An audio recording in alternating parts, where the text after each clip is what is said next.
Well, welcome to you.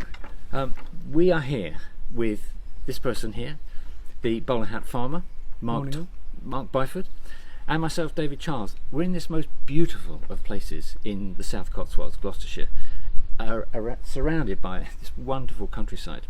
The reason we're here today is that we're looking at a wonderful opportunity to create a fruit and veg farm on this estate. It's going to be something which has landed on our doorstep very recently, and thanks to this gentleman who can explain to us what could happen here if all the planets line up.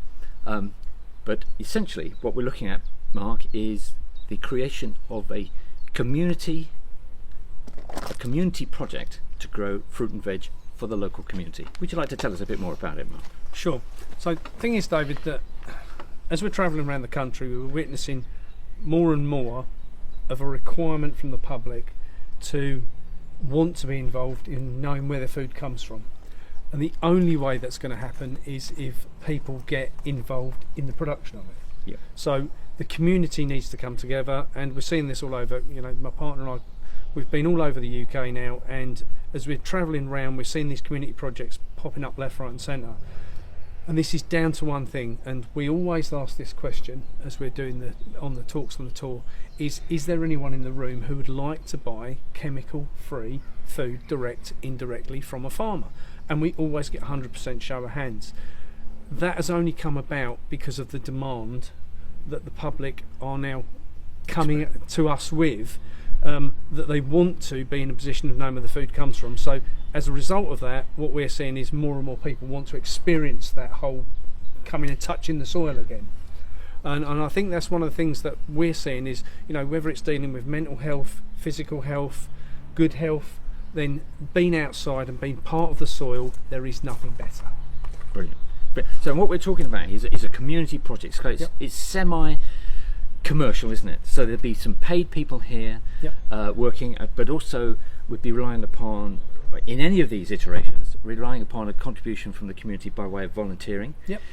But the point is that it's the produce kind of basically stays in the local community, doesn't it? Added to by growers from outlying areas, not just what might be centred here. Yeah. So this is part of a much bigger picture. And as we're travelling around the country, we're kind of putting all these dots together. And what we're seeing is we built a website called foodfindershub.org. The details of that would be in the details below. And with that gives farmers the opportunity to grow and produce and do the bit what's easy for them, the growing and producing, and for the public to be able to easily find those farmers. So it brings the two of them together. Now what we need to do is create more farms like what we're talking about here across the UK, build a complete network of sustainably organic food led farms that can produce the product and have it locally for the people. And the local is the issue, because as we're rolling forward towards the 2030 agenda, we have to look at what the new food structure and the new food system will look like. If we want to go down the road of what supermarkets are offering, which is always a second-rate product, or we go down the road of creating a completely new system with a much better food system and a much better food in general. So the only way that's going to happen is for projects like this to get off the ground. One of the things which we're finding, whether it's via farm shops, whether it's via box schemes, whether it's via food hubs, whatever that looks like, the new system will form outside of the old system. Right. And that's becoming very, very clear and very quickly coming together now. Right. Yeah. And it's also very clear, isn't it, that there are a lot of people in the community that are looking for something like this to turn to, but it doesn't exist in enough numbers right now. No. The interesting thing about this opportunity here is that it comes with other opportunities. There is here an opportunity, for example, to have a farm shop. Mark, you just mentioned that, didn't you? Yep.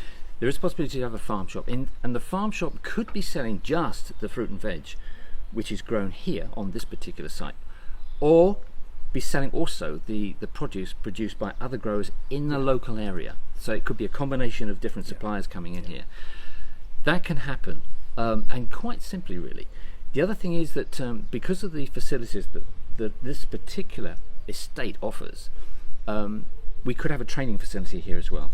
Training farmers, training growers, training allotment growers, and even people that are growing vegetables, fruit and vegetables in their own garden. So that it could be It could be a wonderful opportunity for a whole swathe of people. Yeah, it can encompass a lot of things. So I think the important thing here is that obviously we've got 75,000 followers across social media. So this is to you guys. If you're interested in getting involved in a project like this, so where we are here particularly, then let us know. Because, you know, whether you're on the agricultural side, whether you're on the growing side, whether you're on fundraising side, whatever that needs to look like from your side, if you're interested in getting involved in the project, let us know. Wonderful. One thing we didn't mention, of course, in all of this is that we were talking about fruit and veg growing. Yep. Which of course is the starting place, but we can also have some livestock here. In fact, there's already livestock here, and that livestock, when it comes to their time, could be actually sold in the farm shop. Absolutely. Which would be totally right. But so there's beef running here at the moment, but we could potentially have a micro dairy. Yep. But certainly chickens, ducks, and other things. Yeah, goats, anything. The big thing within all of this is for the community to decide what they want it to look like in the future, because unfortunately the supermarket system gives us what they want to give us. Sure. And that's not right. Yeah. We need to be in control of what we want, when we want it, how we want it, you know. So there needs to be put in place a mixed farm, because it's the mixture of everything on the farm which gives the sustainability and the stability to the food system. So you need your animals, you need your veg, you need your fruit, Yeah. you know, you need your insects, your bees and everything else, all to be within that sort of small area, and that is what feeds the local community. That's it. Well, Mark and ourselves are off to, I think it's Stroud, isn't it, tonight? Stroud to give a talk to some people there that are interested in all of this that you've been speaking, and they'll get to know a little bit more as a result of you talking about this. So that comes up after this particular clip. So I think that's all we need to say, isn't it? Apart from the fact that I represent an organisation called Connect-M3, and the details for that are below, and we're involved with, well, not only media but also through our connections, planning and also funding. And what we know now is there is a considerable amount of funding that's available to make projects like this happen in every county across the UK. So we just need the people that are right up for this and are happy to jump in. So that's all from us. Mark Byford, David Charles. Watch the video that comes up next. You're going to learn something. Thanks a lot.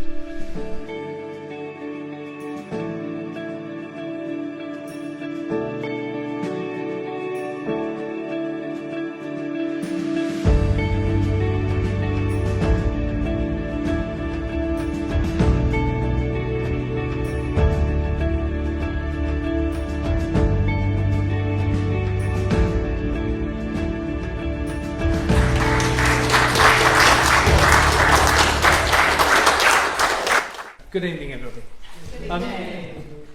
We've had an interesting day. We broke down this morning, and fortunately Helen and David have kindly given us a lift over tonight to get us here, and then we've got to try and work out from 3 words, whatever those 3 words are, I think I saved on my phone, to know where the van is. So we'll be alright. So, I'm Mark. Good evening, guys. The Bowlerhat Farmer. I have taken upon myself to do this tour, and is there any farmers in the room? Yeah. Okay. And if I say anything that upsets anybody, let me get to the end of the night before you lynch me, okay? Because I'm likely to. So for me, my story starts at 5 years old on the farm, and my granddad was a dairy farmer. And at that point they had 500 cows on the farm, and they milked everything by hand. And how they achieved that was because that's a lot of work. Everybody in the neighbouring villages, on their way to their farm in the morning, came and milked 5 cows. They got a pint of milk for them in it, which they took to work with them, and when they came home in the evening they milked 5 cows again, and they took a pint of milk home to the family. That's how it worked. And they did all of this by hand. It was madness. So, at 5 years old, I wouldn't go to school one day, and Grandad always had the iron whip with me that you've got to go to school.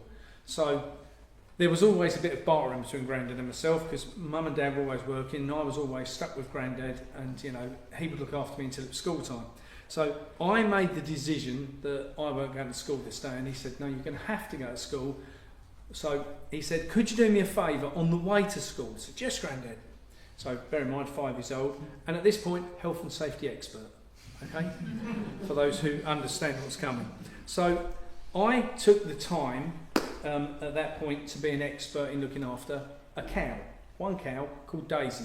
Daisy was the matriarch cow, and she looked after all the other cows. So Grandad put me on her shoulders and said to me, you know where the picnic field is? Yes, Grandad. He said, what you need to do is get yourself on Daisy's shoulders to the picnic field.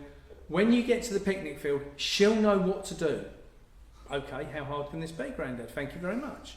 So off he smacks the back on the cow, on the backside. The cow takes off down the track for nearly 2 miles with me hanging on for dear life to the mane. And as I look round, I realise the other 499 cows are following. And I was like, oh. Now I'm an expert. So we got to the field, and the cow, Daisy, she walks in, she meanders round the field, and I thought, she's taken a long time to do this, not realising what she was actually up to was to get round the field before all the other cows got into the field what were coming in, when she then nudged the gate shut when the last one come through the gate. She was clever. So I then had to hop the fence and go to school.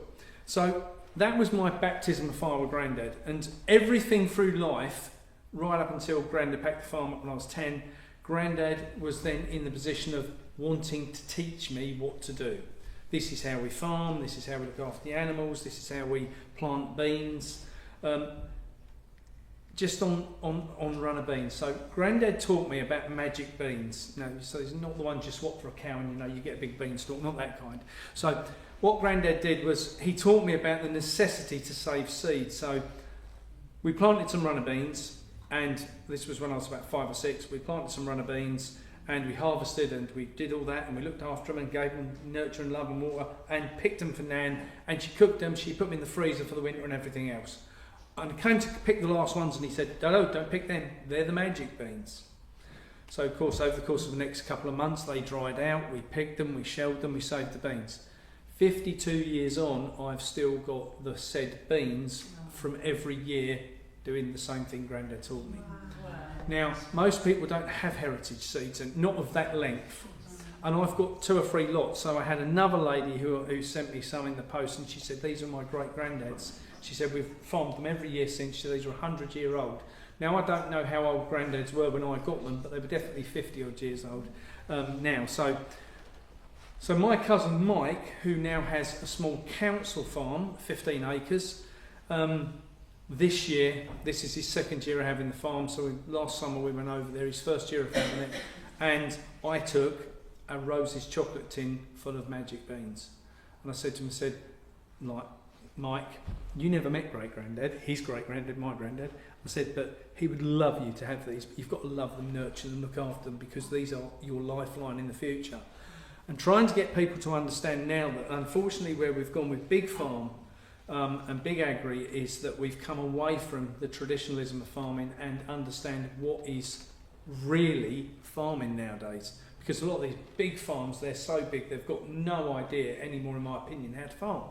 So, and Gloria and I have been on this journey. We've been travelling the UK, and sadly, I had 10 years of running my own farm. We had a 12-acre farm which I ran on my own, and I was, as I was talking to you guys about, chemical-free. I don't do the word organic. I think organic's the biggest scam there is. For a farmer to become organic, you go chemical-free, and then you pay somebody to certify you, which costs you £500 a year, for them to tell you you're doing what you said you were doing to start with. And I soon decided that wasn't for me. So I'm a chemical-free farmer. Now, we grow everything with these, and we grow nothing with tractors, right? So that, when I packed up my farm and went back to live on my uncle's farm, Ray couldn't understand how I was going to grow vegetables with no tractors, and he thought I was completely insane. But he was wide awake and wanted to help me, wanted to play the game, so he decided there was he'd straightened up one field, and one field we'd got was kind of like that, and he'd straightened it up into straight combine cuts, and we ended up this big wiggly bit down the side. And he said, what we'll do is we'll fence that in, and you can have that as your vegetable growing area. It's not very suitable for a tractor. Don't have a tractor. So Gloria and I set about. I was given at that point nearly 4 articloads of coir compost come out of a tomato growing greenhousey place. And the guy said to me, he said, I said, how much is there of this compost? He said, there's 4 articloads. So I spoke to a friend of mine, and he said, I can do it on return loads, no problem. We'll get it sorted out, as long as it's on pallets. So yeah. And it was all in the grow bags, but they were already used once, so I got the grow bags, and Gloria and I set about covering this entire field deep in compost. We did the whole field with some help of others for about 4 inches deep, and I thought, and where we are, we're on heavy, heavy clay, and I mean heavy clay, and 90 metres of straight clay. And we have a system on the farm where the phone rings, you get an emergency call to tell you the ground's perfect, and everybody's hands on deck. So we have a 3-week window to plough, cultivate, drill, roll, and pray that it will come out of the ground before the skin sets on the clay. And if it doesn't, you're going to have to sit there and wait for another 5 weeks, 6 weeks, 10 weeks, whatever it might be, for some rain to make sure that the soil is soft enough for the crop to come through. And I just cannot deal with that. So my uncle's like, no, you don't understand, this is how it works. No, it doesn't. Not anymore. So Gloria and I set out, so I thought, okay, so rather than getting a rotavator which does that, if you understand a rotavator, I got a Rotera what does that, and just lightly tickled this compost into the ground. And I thought to myself, I'm going to have the most amazing soil this year, and I'm going to show Ray. And within about 2 days, he came back up and he went, well, that was a waste of time, weren't it? And the clay had completely consumed this compost, and I was like, oh no. So I thought, not deterred. It had made a little bit of difference, but not enough. So I thought, well, I can't grow in it. So, and we'd still got 3 articloads of this stuff left. So I said, Gloria, the only thing we can do is start again. I said, and what we'll do this time, I'm not going to grow in the soil, I'm going to grow on the soil. So we just built potato ridges of compost. So the way we made them up was wood chip, compost, manure, wood chip, compost, manure. We just kept building it up until they were about sort of a foot deep.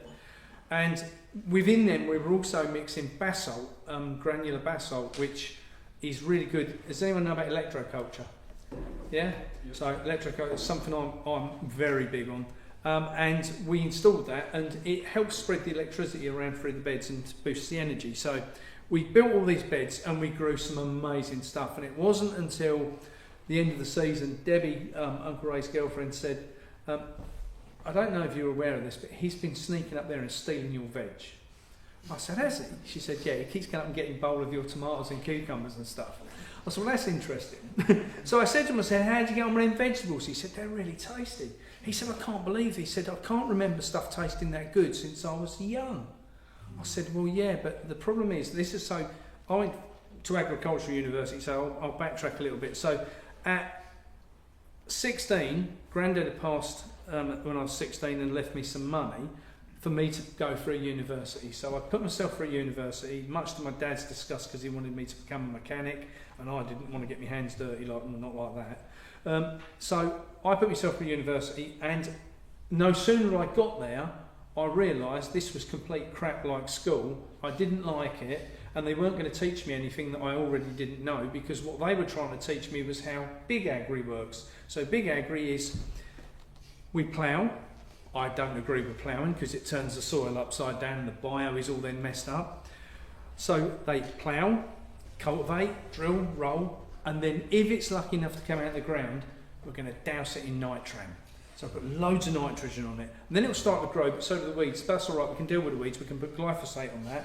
And then as it gets a bit bigger, we can chuck some more nitram on, some more glyphosate, some more nitram. And now if the weeds got to the point we can harvest it, what we're going to do is put a double dose of glyphosate on it to make sure it's completely dead and runs through the combine, right? So that's how the system works. And that didn't kind of collate with me, it goes against everything Grandad told me, Grandad was all about the soil, the nutrition in the soil, the density of the nutrition in the soil, how the soil worked, the microbes in it, the bio in it. He would literally walk along, he'd get a handful of soil and he'd go, and all of the farm and Grandad worked, all the vegetable beds and everything, you could literally just go like that. And I thought, that's what I want. Every farm I went to work on my work experiences and everything through the uni side, was all solid. The ground was just set solid. There was no goodness in it. There was no water retention in the soil. It was just bad practice. So I thought, well, I definitely ain't going down that road. So I fortunately had gifted to me at that point for free use about half an acre of land what used to be allotments, but there was no more people wanting to farm the allotments, so I got the whole half an acre. And the farmer said to me, he said, that's a nice bit of soil, but you want to put lots of manure on there. He said, because it's a bit clayey. And it was a bit clayey, but it was still nice and rich, but it was very clayey. And he said to me, is there anyone here on heavy clay soil? Is that something you deal with? Okay. So I got the best piece of knowledge from an old farmer, and he was an old boy, bless him. And he said to me, what you want to do this winter is cover that ground 1/2 inch deep to 1 inch deep in gypsum, what they use for plastering. He said, and just let the rain take it through the soil. And the next year, I kid you not, 6 inches deep was the best soil I've ever had in my life. It just destroys the stickiness in the clay. Gypsum's fantastic for that, but I digress. So, you're going to get lots of helpful tips tonight, just so you know, but you might not, if you don't come out of my head, ask me. So, I got growing, and then got selling. I set up a wholesale side, and then for the last 40 years until last week, I've owned a fruit and veg wholesale company. So I decided a few weeks ago, after I got a message from one of my main import wholesalers, and he said, can we have a chat about prices of food?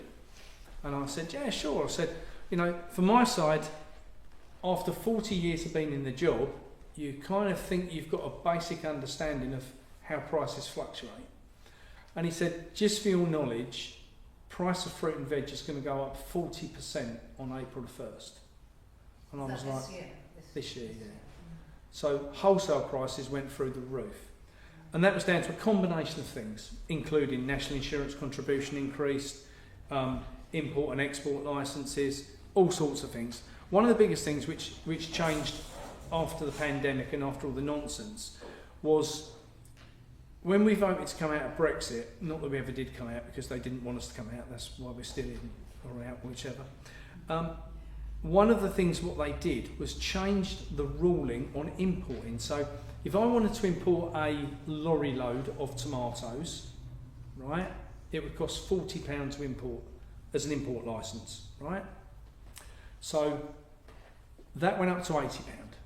But not only did it go up to £80, if I now had red tomatoes, big tomatoes, small tomatoes, cherry tomatoes, green tomatoes, yellow tomatoes, mixed tomatoes, and I had 40 different varieties of tomatoes on the truck, I now had to pay £80 each load as an import licence, extra. Now, because of how we would buy, that might be a pallet of cucumbers, that might be a pallet of this. The whole lorry's made up of different things, and it could end up costing you £5,000 extra to get the stuff in the UK. And it was like, this is ridiculous. So my business partner and I made a decision this year, we've got to get out of the industry as a whole, which we've done. Now, along the way through all of this, I had my own 12-acre farm for 10 years, and one of the issues I struggled with was this thing called authority, because I have a problem with authority when it comes to councils, because councils, I think it's fair to say, even an awake audience, we all come to kind of understand that they have a part to play in delivering the 2030 agenda. Yeah. And the part they play is, the answer's no. Yeah, but I just want, no. Yeah, but could I? No. So I was forever on this battle with the council. So in the end, I just didn't ask, I just did. And it was easier to ask for forgiveness than permission. So I just took it upon myself that I would just keep doing what I wanted to do. And I went through hell and high water to end up in court and all sorts with them. But along the way, some of the stupid things what happened, which I thought were just funny, but the council and governmental departments thought I was maybe being awkward about. So one particular morning I got a call and guy says, "Is that Mark?" I said, "Yeah, speaking." He says, "It's the DEFRA vet here." I said, "That's nice." He said, "I'm at your farm gate." He said, "And I've had a report," interesting, he said, "that your sheep have got neglected and you've got ewes which are lambing and you've got dead babies lying there and rah rah rah, no food and water." And I said, "Is that right?" I said, "Well, that sounds terrible to me." I said, "Are you at the farm gate?" You said. He said, "Yeah." I said, "Well, look, I'm nowhere near." I said, "Do me a favour, jump the farm gate, turn right and head up to the orchard and you'll find all my sheep in there. If you want to go and wander about the farm, please feel free to do so. If you find anything wrong, obviously I'll be there at some point." So he went off. I heard no more in the meantime. And then when I got to the farm, as I pulled in the gate, the RSPCA pulled in beside me. The DEFRA vet's still there. So the RSPCA pulled in. And the RSPCA vet said, "Oh, we've had a report." I said, "Don't tell me. The lambs." And he went, "Absolutely." I said, "Up there, you'll find them in the field." I said, "You'll be able to talk to the DEFRA vet because they're already here." And he's like, "Right." So he walked off his clipboard. So at this point, Trading Standards vet pulls up. We only had a little gateway. So I was like, I could open the gate and let him in, but it's more fun to let him park on the road. So I said, he said, "One of you can help." He said, "I'm looking for Mark Byford." I said, "Yeah, you found me?" I said, "Are you looking for my sheep? They're up there." With the RSPCA vet and the DEFRA vet. So and about 20 minutes went past and I didn't even go up and acknowledge him. I just went off to make a cup of tea. And they came back, like, scratching reds and so forth. And I said, "Did you find what you were looking for?" And he said, "Well, yeah." He said, "We all found the sheep and everyone's perfect. You've got mum numbered, the lambs are numbered, everyone's got food, everyone's got water, everyone's got shelter, everyone's in their own pens. Everyone's perfect." I said, "So who reported it? Was it my next door neighbour?"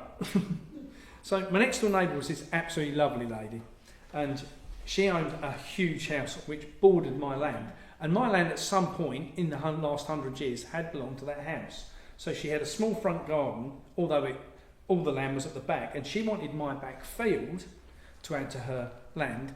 And when it got to court and I found out the truth about what was going on, the front field, they'd already got an agreement of planning permission on. Now bear in mind, my landlord didn't want to sell it to them, right? But they'd already got an agreement of planning. And it wasn't until I went into court on the morning and someone says to me, "You might want this piece of paperwork." And I said, "What is it?" And he said, "It's a letter from companies, it's company's house, and it tells you who all the directors are of this building company.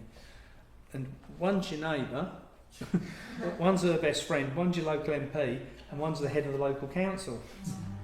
Several people resigned after that court case. But, so, it was interesting to go through and to see, okay, what just can go on in the background if you're not careful and don't know about it. So, I finally, after 10 years, agreed with my landlord that I wasn't going to renew the lease because I was done with the bullshit, and I went back to Uncle Ray's farm. So, things, for me, I'd gone through putting up, at that point, 7 big polytunnels, 100 foot long. I'd got 3 smaller polytunnels. We'd built everything there on raised beds, and we'd got then 100 raised beds which were all the size of about 4 pallets. We had every type of fruit tree planted and everything, and I just went, it might be time to just walk away. So I did. In accordance to the council, I had to take down my polytunnels and I had to take up my drive. So Uncle came and took up the drive, moved it to his farm and relayed it under the same council who gave him permission to lay it for me. They wouldn't give me permission. I moved the polytunnels and everything. It's just comical. So all this nonsense goes on. And for anyone who understands, who's into farming, will understand sometimes you don't get any bureaucracy to deal with, and you tend to find on the bigger farms they get away with things. Smaller farms, it's an issue, and there's a reason it's an issue, because it's deliberately designed to stop you farming. Now, the problem I have with stopping small farms farming is this. if I may. So, during the pandemic, let's go back to that. During the pandemic, there was an issue, apparently, with supermarkets not having any food, right?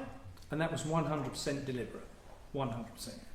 So they had plenty of food in the supply chain. They wanted to know how long you lot could go without it and how far they could push you before you do something about it. But I didn't really want to play their game. So for me, I had a farm shop inside a polytunnel, which was there before pandemic, and the farm shop took £100 per day, and it sold 10 vegetable boxes per week. That was what we did. And if any of our meat either got sold in boxes, and we would only do them once a quarter, let's say, and anything else would end up in the freezers for the shop. So we knew exactly where we were on the shop. And then the pandemic happened, and within a few days we suddenly had, and I'd only just, a friend of mine, Steve, had just built me a website, and we'd just gone through the point of the website going live, and somebody advertised it online. And I advertised the shop and advertised the website as the pandemic started. And we went within 2 days from going £100 a day in the shop to £15,000 a day in the shop. Wow. 10 veg boxes a week to 400 a day. That was the insanity of it.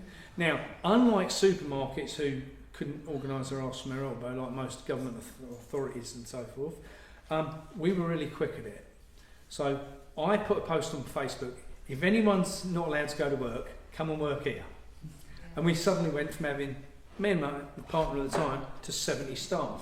It was brilliant. You should have seen what we got achieved that year. Now, right through from growing, looking at, we got more animals on board, and we had the best year ever. Whenever they want to bring back a pandemic, I'm in, I'll tell you. Whenever they want to bring it back, I'm in. So, out of it came the fact that I didn't hear from the council for nearly 2 years. And when I did, oh, you should have seen the list. It was like that. And this woman came out and she said to me, she said, Mark, we're going to need to have a conversation. I said, here's a conversation for you. There's the entrance you came through. Why don't you go back through it? Cheerio. And just walked off. And she wandered around behind me for about half an hour, and I said, I don't know how easy to make this for you, but I ain't playing the game. You need to leave. I need to get on with work, and we'll be all right. So they eventually took me to court, and I lost. But out of that came a point for me where I was really looking at the industry of the food as a whole, and after now 40 years being in the job, I've kind of come to the conclusion that I know a little bit about it. And I don't necessarily mean on the farming side, because as I was having a conversation with you guys last night, I know enough about farming to hold my own on a conversation with a dairy farmer, a chicken farmer, a pig farmer. Now, there might be some things in there I've played about with or done on little scale or whatever, but I'm really good at retaining knowledge on that side.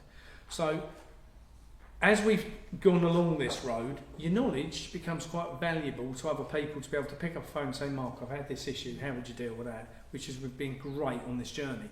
Now, last year, one of the things I decided I was going to do on the farm was breed some turkeys. And the government brought out a policy at the time, or the policy stood at the time, that you could have up to 50 birds before you had to register. And I bought 50 turkeys, and the number was 50 register, and I bought 50 turkeys. And I didn't want to register these turkeys, and so I didn't. And Uncle Ray said, you registered them turkeys? I said, well, it says on the website, 50 or above, you have to register. He said, well, how many have you got? I said, got 49, and one who identifies as a fox.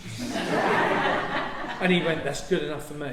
And then a few months later, they changed the damn policy so you had to have one bird you needed a licence for, or to register. Now, I didn't want to take part in that, so I didn't, and we, bred the turkeys and sold the turkeys, and I only fed them on grass. So the bizarre thing was that everyone says, when you're in farming, especially big farming, you understand really quickly, like with the chemicals, you do this, that in the feed supply for big farms, you do exactly the same. You've got your antibiotics, you've got to give them when someone tells you to. You've got your feed, which has got your protein in. Everything is just chung chung chung chung chung. And I didn't really want to participate in that. I want to be able to look at my livestock and I want to be able to go, they look healthy, they need a bit of protein, they need this. So we bred these turkeys, Gloria and I. Gloria didn't really like going in the pens with the turkeys, did you? That's fair to say. You weren't really into the turkeys, were you? And for me, they didn't faze me at all, because all they want to know is where the food is. So I had this. Do you guys know who Joel Sullivan is in America? Look this guy up. He is genius. So a guy called Joel Sullivan is probably America's #1 sustainable organic farmer on quite a big scale, right? And he pasture feeds all his animals, and it's exactly how I think farming should be, right? So I'd watched one of his videos that he'd done with a guy called Richard Perkins, and I looked at it and thought, I could build them. So I got in my head how I was going to build these turkey houses, and they were going to be wooden skids with polytunnel frames on top of them, and I thought, yeah, this is going to work really well. And I said to my uncle, I said, got this great idea, we're going to do this, and he went, you ain't doing that, that's not going to work. And I was like, oh, he never tells me no. Hang on. But he was an engineer, and he said to me, the next morning he said to me, right, I've had a think about your turkey houses, and this is how you need to do it, and that'll work. Okay, well, I thought that's what I suggested, but he made a few engineering points to it, and which made 100% sense.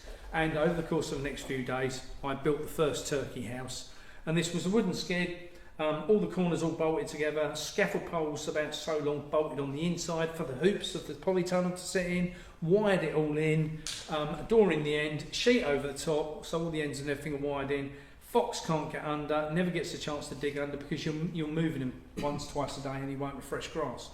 And all they had was, we bought a little bit of organic food, and they had predominantly grass or rolled oats, what we had on the farm. So they ended up, they weighed in about 29 to 30 pound a piece. They were huge. They were. And normally I would go into a turkey house, grab 2 on each hand and be up with them and load them. You couldn't even get one off the ground, they were that heavy. And I said to Gloria, I said, like, you hold the door to the trailer, and I'm going to get one at a time. And it was coming out like this. Mad. But it just went to go to prove what you could achieve with not a lot of money spent, and not a lot of money spent on the production of it. And each one of those turkeys came to 100 to 120 pound a piece. That's how much they were worth. So 100% organic, 100% grass fed. The meat was to die for. Full of flavour, full of nutrition. You could just taste it the minute you got into it. It was just beautiful meat. Now, smaller farmers, I have to say, are better, in my opinion, it's only my opinion, at producing food. And there's a reason for that. Because they have the care, the time, not so much the time, but they've certainly got the inclination to get things right. And unfortunately, from my side and experience on bigger farms, that sometimes disappears out the window, because they're chase. Give them this vaccine. I never, ever once vaccinated an animal. And I was saying, Faye, was it? Yeah. I was saying to Faye earlier. So from my side, I was on the farm one day, and this lovely little Spanish lady turned up from Defra, and she wanted to see my medicine book. And I said, certainly. I went to the filing cabinet, got it out, handed it to her, and she said, well, you haven't filled it in. Well, so I ain't give them nothing. And she didn't understand. She said, you have to. Says who? Well, it says Defra. Well, they don't write my rule book. I don't want to eat that crap myself. I don't want my customers to eat that crap, so I don't want to give them it. She said, well, you have to worm them. And as we were walking around the farm, it was early October, and I'd got a pile of pumpkins stacked against the fence. Right? All the ones what we weren't going to sell because they were damaged and off, and she said to me, do you feed them to the animals? And at that point I'm thinking, oh God, I'm in enough trouble now. I said, yeah, everyone gets them. And she went, brilliant. She went, that's a natural wormer. Pumpkin seeds are a natural wormer. She said, put that in your book now. She said, and in future, every time you feed them pumpkins, write it in your book, and Defra will accept that. Fancy them not telling you that anyway. But it just went to prove to me, there is options out there for people when they don't want to go down the chemical road, which I definitely don't. But it's finding out the information. Now, so we went through the turkey brigade, we grew some amazing vegetables at the farm, we installed the electroculture, and one of the things what came out of the electroculture was the difference in the quality of food. Now, I'm used to growing chemical-free food, so my original farm, really good soil by the time I'd finished, because again, heavy clay when I started, built all the beds up, and over the 10 years we'd got some really, really good, exceptional soil. And so I made a decision then that there probably wasn't a lot more I could do to make it a lot better. And then I started looking at all the things Grandad did when I was a kid. And one of the things Grandad used to have all around the farm, then it stunk, especially if you dipped your hands in it and then went in the house to show Nan what you'd done, right? It stunk. And he used to make loads and loads of organic teas to feed us fertilisers, especially for nitrogen. So we would have stinging nettle and comfrey juice, and I don't know if you've ever made this, but Jesus, it stinks. And it can, if you leave it to just fester, it just gets like black treacle, and you have to water it down to put it on. But putting your hands in it and going into saying to Nan, look, was really funny when you was about 8. So I started going backwards and looking backwards at all the stuff which I was doing on the farm from historical stuff. How would Grandad have done this? After going through university and starting to understand that they had no answers what I wanted, and spent 2 years there with the purpose that I couldn't accept that was the way forward, I took the time to go, okay, let's look at the other answers. So I started looking at old books and organic books, and bear in mind this is well before that thing called YouTube. And started looking at how we could put together a new system. And one of the things which I've had the pleasure of doing over the course of the last years is really getting the opportunity to put that together in a way that not only I could understand it, that we could deliver it to other people on various different scales. So Gloria will tell you, at the farm last year we had volunteers on there from various different walks of life, getting involved in doing the sowing and the cropping and everything. Now, one of the things which, from my side, if you are into growing veg, if you've got really good soil, it makes it really, really easy to grow veg. And one of the problems is that most farmers because we've been on this quest this year between a guy called Tim who runs Pro Farming, and myself, to get farmers to put back on the farm an acre of growing vegetables. So if they've got 500 acres, just put 1 acre down to vegetables. And everybody came up with the same answer. Mark, we love the idea, we'd love to put vegetables back on the farm, but we can't work the soil. Now, the reason they can't work the soil is because 99% of all the farmland across the UK is dead. Completely and utterly dead. Now, the problem is that if you take, which we did on Uncle Ray's farm, we had the soil tested professionally, sent it away to Italy, they did a sample test on it, and they came back and they said there's 5% life in the soil.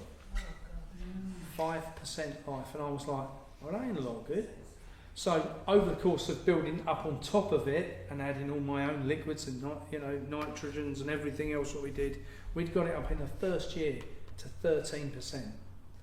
Now, people go, well, that ain't a lot. Well, we've gone from 5, and actually we've gone from nothing because we're built on top of the soil, bear that in mind. So 13% the first year. Now, and you noticed in the quality of the food within that difference, and everyone said, and this was the thing what really shook me more than anything, is people said to me, they come over, they go, well, you've got no insects. No. We've got loads of insects over there on the compost heaps, but if you looked on the vegetables, there was never any insects, there was never any bugs eating our plants. Now, 2 things I've come to the conclusion with working that style of farming, and I say this doesn't work for big farmers, doesn't work on big scale. It could very easily. I've not tried that, but it could easily. The thing I found was that if you take really good soil and add plants to it and get really good plants, the insects leave them alone, because insects only attack plants at the weak points. So if you've got no weak points, no sore points on the plant, the insects leave them alone. You end up with really good, wholesome food, which is not touched by the insects. The second thing was with the electroculture. When we installed all that and started looking at that, so I'll talk about that for a sec, because a lot of people know of electroculture as, you know, aerial wires and all the copper and, okay, I'm going to backtrack before that. So one of the things which we did first, before we installed the wired beds, was to install some unwired beds. And all this was all, he says, we got 2 massive chimney pots, clay chimney pots, and buried them in the ground about 9 inches deep. And the guy came out and doused the farm for me, and he went, that's your female, and he wandered around the field and he went, and that's your male point. So the energy goes in there and it comes out there. So we'll put a chimney pot there and fill it full of this magnetic basalt, and we'll put another one there. And they act as a battery pack. And the most bizarre things happen. So Gloria can testify this, I've got pictures on my phone, anyone wants to see, let me know. So most bizarre thing happened. As a grower, as someone who spent 2 years in university and has a degree, I'm an expert in this stuff. I'm an expert to understand, as I'm sure most of you do, that in the spring, when the earth heats up, we start to plant stuff and it grows. Is that a fair assumption? I don't think that's true. I genuinely, after what we saw, don't think that's true. And there's a reason. So, when we installed the etheric energy towers, so this is for bringing energy out of the atmosphere, okay? I'm going to talk a bit woo-woo here. And had I not have seen this, I wouldn't have believed it. So, put the towers in. They act as a battery pack for the energy from the atmosphere. So when Tesla built towers, and you all know about Tesla, yeah? Exactly the same thing. He was working on the etheric energy from the atmosphere into the point. So energy into there, and it releases the energy as it needs to, when it needs to, into the atmosphere. And I was the first one who was going, Jesus, as if this is going to work, you know? I don't believe this at all. However, I went to the beds, and where the chimney pots were, I'd planted some broad beans in one of the beds, and right next to them was a whole row of strawberries, and another row of strawberries, and another row of strawberries, all up on bales, in compost bags, on the side of an open field with a real harsh north wind across it. And I went up there in early January, and I filmed it, and I sent it to Andy, who'd installed my electroculture, and said to him, you ain't going to believe this. Now bear in mind, it was a harsh wind, thick frost, snow on top of it, and I brushed away the snow, and anyone who grows strawberries will know, strawberries die off over winter, and they come back in the spring when it gets warm, agree? Well, these hadn't died off, they were just about that big each, thick green vegetation, and they were on flower. Now, there lies the other side of the question of where were the bees, because if the bees shouldn't be out, but they're out in the winter, that goes against everything we believe. However, they had been very busy. So, I think the energy in the atmosphere changes as a result of these towers being there, and convinces the plants somehow that it's time to come to life, and they're not affected by the cold. We never lost anything to frosts. We planted everything out, and this week we went on the beds, didn't we? We put the videos on Facebook. Gloria, I know, because what I haven't said is Uncle Ray died in January, and so I've now got to leave the family farm. So hence we're on this journey. So as a result of some of the stuff was ready to crop this week, so before we come away, because we're away for a month this time, I thought we'll just get on the road and go and see my cousin and give him all my veg for his veg boxes. And we pulled onions, we pulled garlic, and the garlic, when we put the garlic in, Gloria and Poppy, the young volunteer, they planted it last August, I think it was August, September, wasn't it? It was quite late in the season, and bolts were shooting. I said, just go along and just finger them in, they'll be fine. 3 days later, they ran to the ground. So I was like, oh, they're going to bolt, you need to cover them up. So we got some compost, covered them all up, the girls did. 3 days later they were out of the ground again, just cover them up again. Cover them up again. And I said, we just have to leave them, if they bolt, they bolt. Well, we pulled them the other day, didn't we? Jesus, are they strong. I've never tasted garlic like it. They'd gone red, crimson red, and they were white garlic bulbs and I put them in, but they've gone red and they were so strong, they just took the skin off your mouth. The onions taste like onions, none of this watery nonsense. So all the stuff what we've seen grow in the environment has done really, really well. Now, one of the things which I learnt along the way through the farming side is how little commercial farmers earn. And the reason they have such big farms is because they don't earn a lot out of it. So Uncle Ray's worked out, it might be slightly different on each farm, take that into account, but Uncle Ray would be, if I produce an acre of wheat, I can get about 4.2 tonne off of that acre of wheat, okay? And each tonne would earn about £40 after they've paid for the time for the person to be on there, paid for the chemicals, paid for the fertiliser, paid for the seed, done everything. They could earn £160 an acre. And I looked at him and I said, run that by me again? He said, yeah, he said up to £160, up to. I'm looking at growing vegetables at £25,000 to £30,000 an acre. How did you, as a farmer, go from there to there? And he couldn't get it. He just couldn't understand it. So when we started growing, he started seeing how much food we were producing on the site. He was like, Jesus. So we'd ended up at the end of the first year, we'd had the meeting with him. And on the Friday night, before he died, he'd said on the Friday night, he said, can you come in and have a cup of tea with me? And he said, look, I've been following obviously what you're doing this year and really impressed with how it's gone. I think we ought to extend the size of the veg beds. Cracking idea. So he said, and I'm also looking at those power towers to have those on the grass meadows, so that because we cut everything for hay and for haylage, he said, because that is definitely going to work. And where I'd grazed the turkeys up and down the field in lines, you could see the grass was like a foot high without any unnatural nitrogen on it. So he said, and we've got to do more of that. I said, brilliant. Every part of what we'd done, he'd gone, let's do more of it. There was nothing what he hadn't done.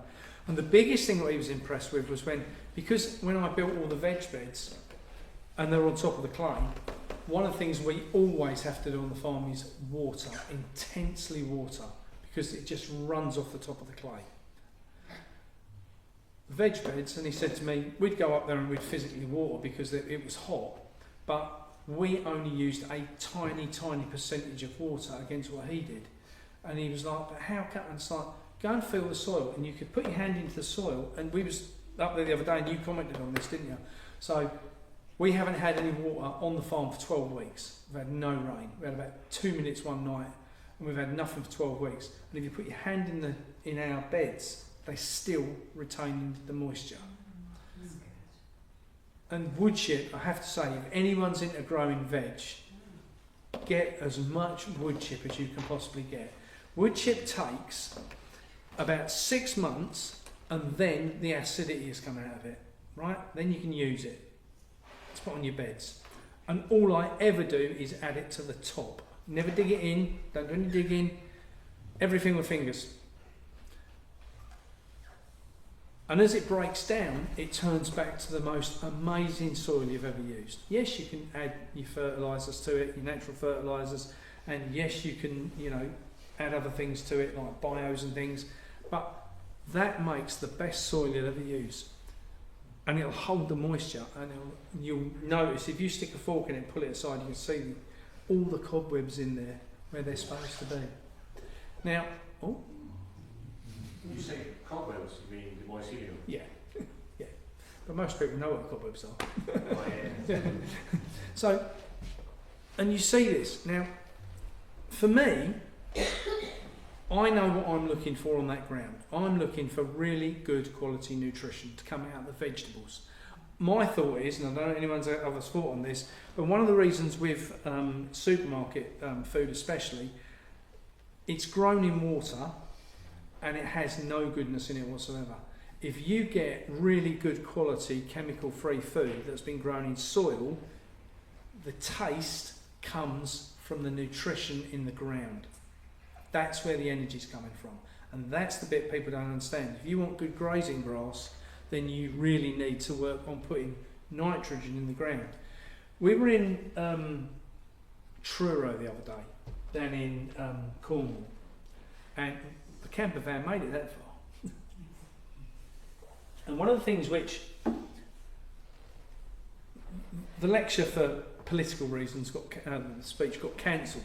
So the lady we were staying with said, look, great idea, we'll take you around some farms. We went to this one guy, James, and mind-blowing, what this guy didn't know. Ex-SAS officer, had left school at an early age, gone off to do his army side, done all his stuff, come back to the dairy farm and said, we need to get out of dairy farming. And his family were like, sorry, you've been away all this time and you haven't come back and told us what to do. He said, look, I think the government might have a bit of an issue with dairy farming in the future, but this is what I'd like to do. So they got rid of the dairy and got some Dexter beef cattle on, which they graze. And they've now got, on the back of that, chickens in huts grazing behind them. So cow comes along, cow poos, chickens come along, chickens scrap the poo everywhere, pick out all the bugs, and grass gets brilliant. And we were talking about herbal lays, and I'm not a fan of subsidies for farmers, I have to say. The problem I have with subsidies is, when subsidies were brought out, they were probably a good idea. But sadly now, if you understand subsidies are given to the farmer to keep the price of food down. That was the original idea. The challenge is that somewhere in between the farmer getting that and the supermarket understanding that the farmers were now getting paid more to produce things at the same cost, they could annihilate the farmer on cost of the product and it didn't matter because the farmer was still getting the subsidy, right? So that's how it worked, and the supermarkets just kept pushing and pushing and pushing back against the farmers on the prices, and it didn't matter. But what did matter was the one problem. When the subsidies stop, the farmers then go, well, we can't afford to produce the food for this, and that's where we are at the minute. So for me, the subsidies is an issue. Yes, it's been 50 years, 8 years in making, but we've got to get past the point, in my opinion, of subsidies. Subsidies have always worked for big farmers, never worked for small farmers. I could never claim it on, on my rented farm because the landlord wanted to claim it. So there was always all sorts of things going on in the background that I couldn't control. So as a direct result of that, I've not been a fan of them. Now what I was talking to James about, and he was talking about lays. So this is where they pay you to set particular types of grass. And I'm someone who's, if I've grazed, especially when I had a lot of sheep, I would only ever graze really on grass clover, and realistically the roots are probably about sort of 3 or 4 inches deep. And what he's been looking at is how do you get, because of this, what do they call this thing, what do we call it? Oh yeah, net zero. This problem with carbon, that we've got to collect all the carbon and put it into the ground. So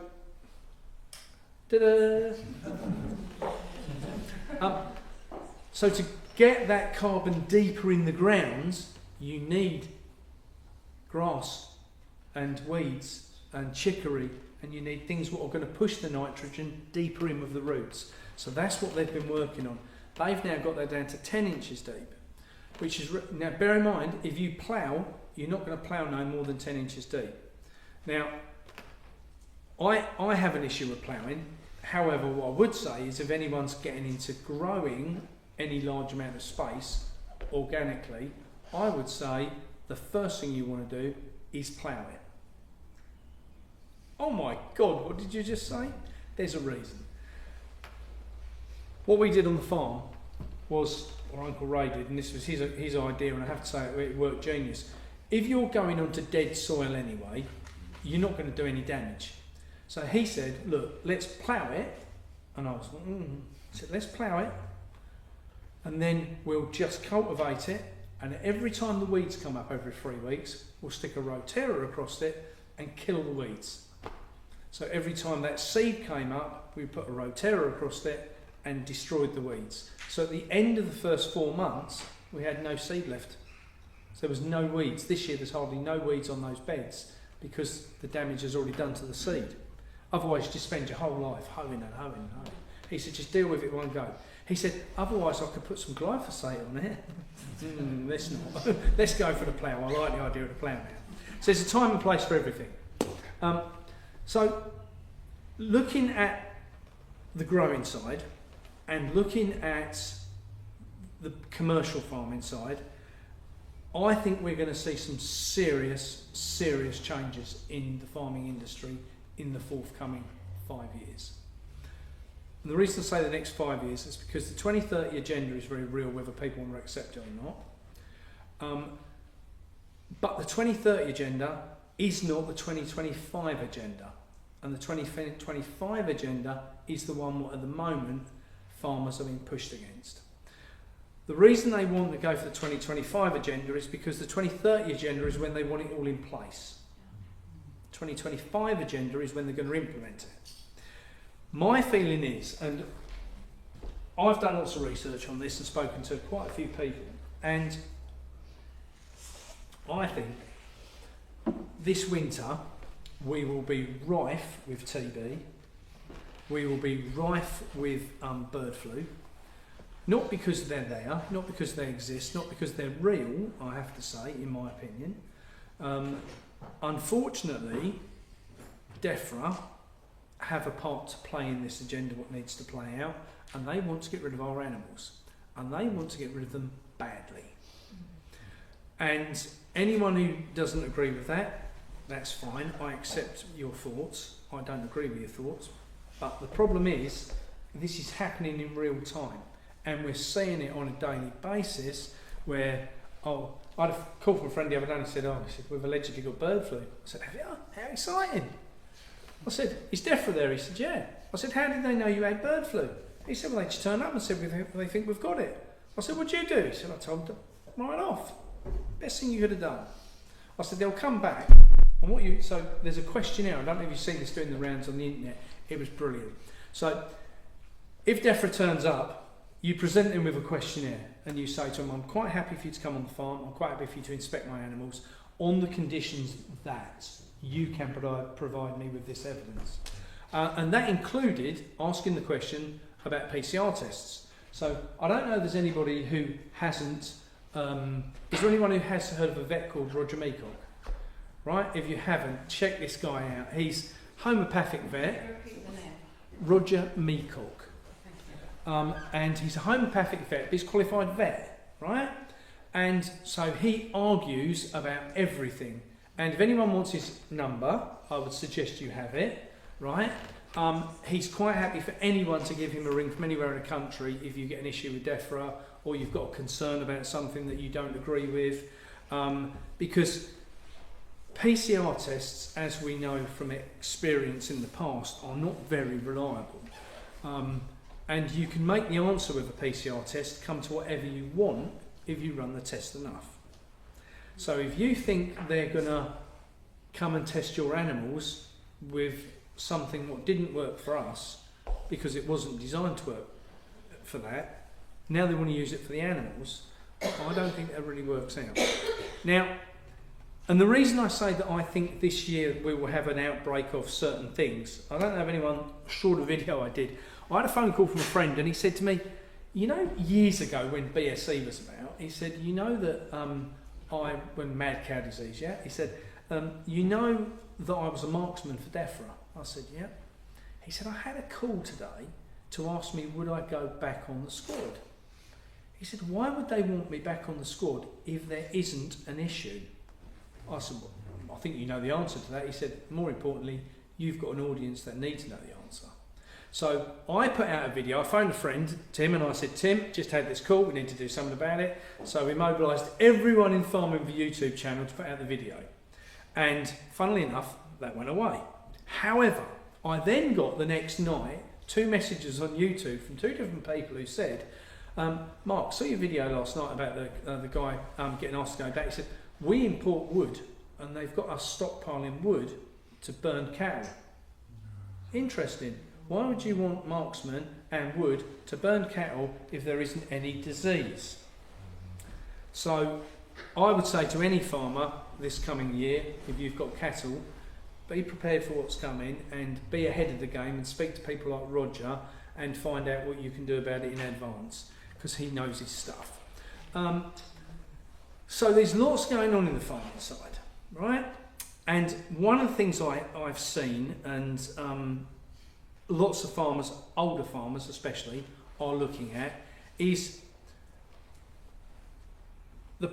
one of the problems being that if you are commercially farming and you are not earning a great deal of money and someone wants to take away the subsidies and someone wants to chuck all these implications of whether it's bird flu or TB, whatever it might be along the line, a lot of people go, do you know, at some point it isn't worth it. And that's where we are at the minute. Now that's been deliberate to get farmers to that point. Deliberate.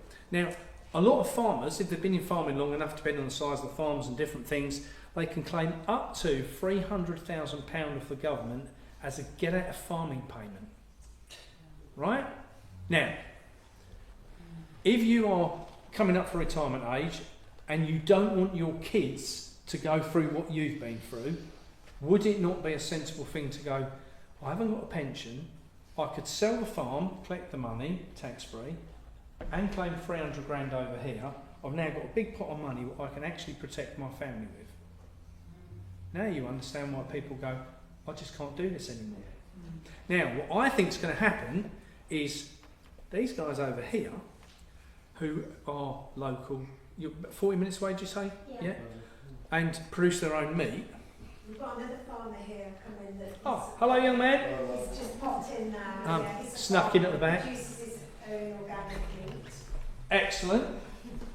I think what you're going to see in the forthcoming couple of years is we're going to have some serious meat shortages. And that's been instigated deliberately through the supermarkets to let us enjoy things such as maggots or, this, not grass-fed meat, they've got another one now which is called lab-grown meat. How exciting for us. I ain't going to be taking part in that. I've made a decision, I'm not going to be having any of that. But they're pushing and pushing and pushing. And when you go into the supermarkets, I'm told, because I don't go in, but I'm told if you go in there now, you can buy this printed meat in the supermarkets. Well, what are people on if they buy that stuff? Now, for me, I think we're going to lose a lot of the big farmers. And I think what's going to happen is this will play out, in my opinion, one of two ways. So they will do whatever they can to hang on to the land, but won't want to farm it. So they'll look for options in not farming it. That might be renting land out to someone like yourself. That might be in the fact that they'll take the subsidies to grow pretty flowers. Talk about pretty flowers in a minute. But there's going to be a lot more, in my opinion, farmers than there is at present, right?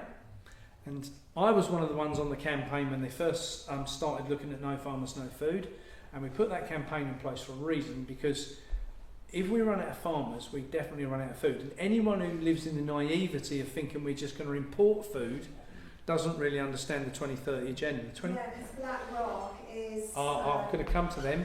They're buying up the ports. I know. They bought the ports. They're going to control everything that comes in. Or not let it come in. Or not let it come in, exactly. And I think that's what we're going to go to. So, as a result of things changing, and farmers looking at the farm and going, okay, well, if I'm not going to earn that and that on subsidies, how the hell do we make the place pay? I can't. I'll sell it, I'll get out. Or they're going to come up with other solutions. One of the things which we're seeing a lot of, and we've been travelling around the country and seeing a massive... Now, I'm going to stand on correction here, so let me get to the end of this sentence before I finish, right? I do not agree with the WEF having control over our food.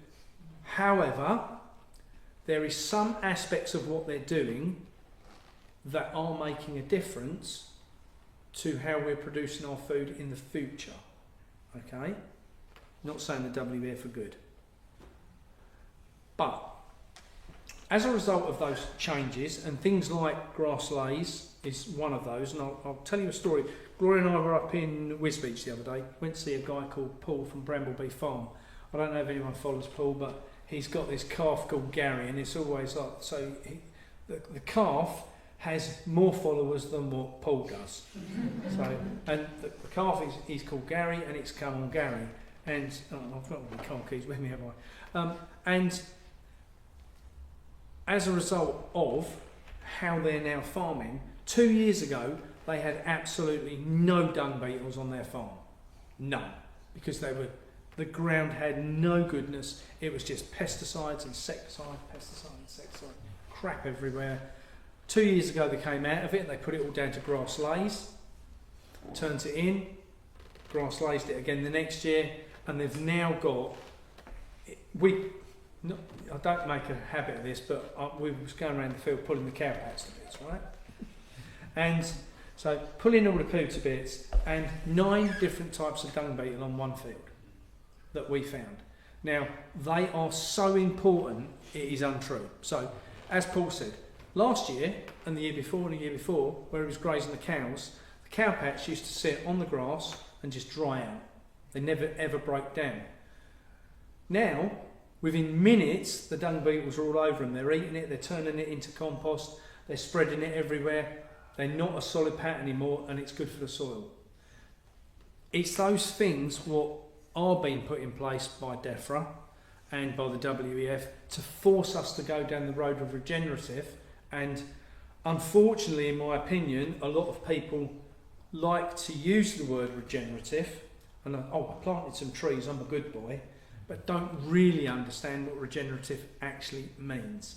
And that's one of the problems I have with farming, because unfortunately, if you look where we come from, so we come from Suffolk, Grace and Evans in Suffolk, and where we live, we grow no food, right?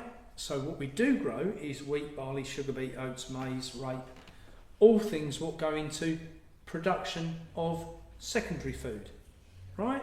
We don't grow any fruit, veg, meat. Everything is about processing. So, as a result of the processing, everyone gets ill. We know that. And I look around where we live, and for me, when I grew up in the village, there was Grandad, farm for cows, 500 cows. Mrs. Butcher, 300 cows. Terry Clements and Gerald Clements, 10,000 pigs. Yes, they were in sheds, but they had 10,000 pigs. Dushane's, 7,000 pigs. The Farrer family, 3,000 pigs. And there was another family that had all ducks and chickens and I can't remember what the name was, but now there's one woman with a donkey. We drove from Bury St Edmunds to Ledbury before we saw one animal on a farm. All the way down the motorways, all the thousands of acres we could see, not even a sheep, not a pig, nothing. We didn't see anything. And that really worries me. Now for me, if someone wants to produce meat, wants to have animals, you can see how the farmers are getting pushed and pushed and pushed and pushed into corners where they don't want to be. So that's where I think we're going to see the breakthrough in smaller farmers. Because one thing we've noticed going around the country is that farmers, older farmers, more established farmers, are very tired of what's going on. Their entire life they've been smashed to bits overpriced. This is the only industry where your customer sets the price.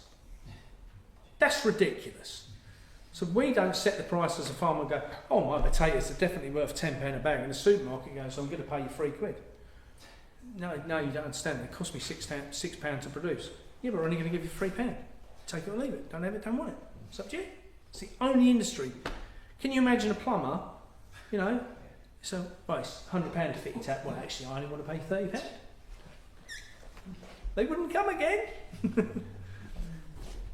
So, the farmers we're seeing, we're going around the country and doing these talks, and lots of the people which we're finding that we're now speaking to are people that have sold a house, especially in the cities, because they want to get out of the cities, and because the house is worth so much in the cities, they then buy 10, 20, 30 acres of land.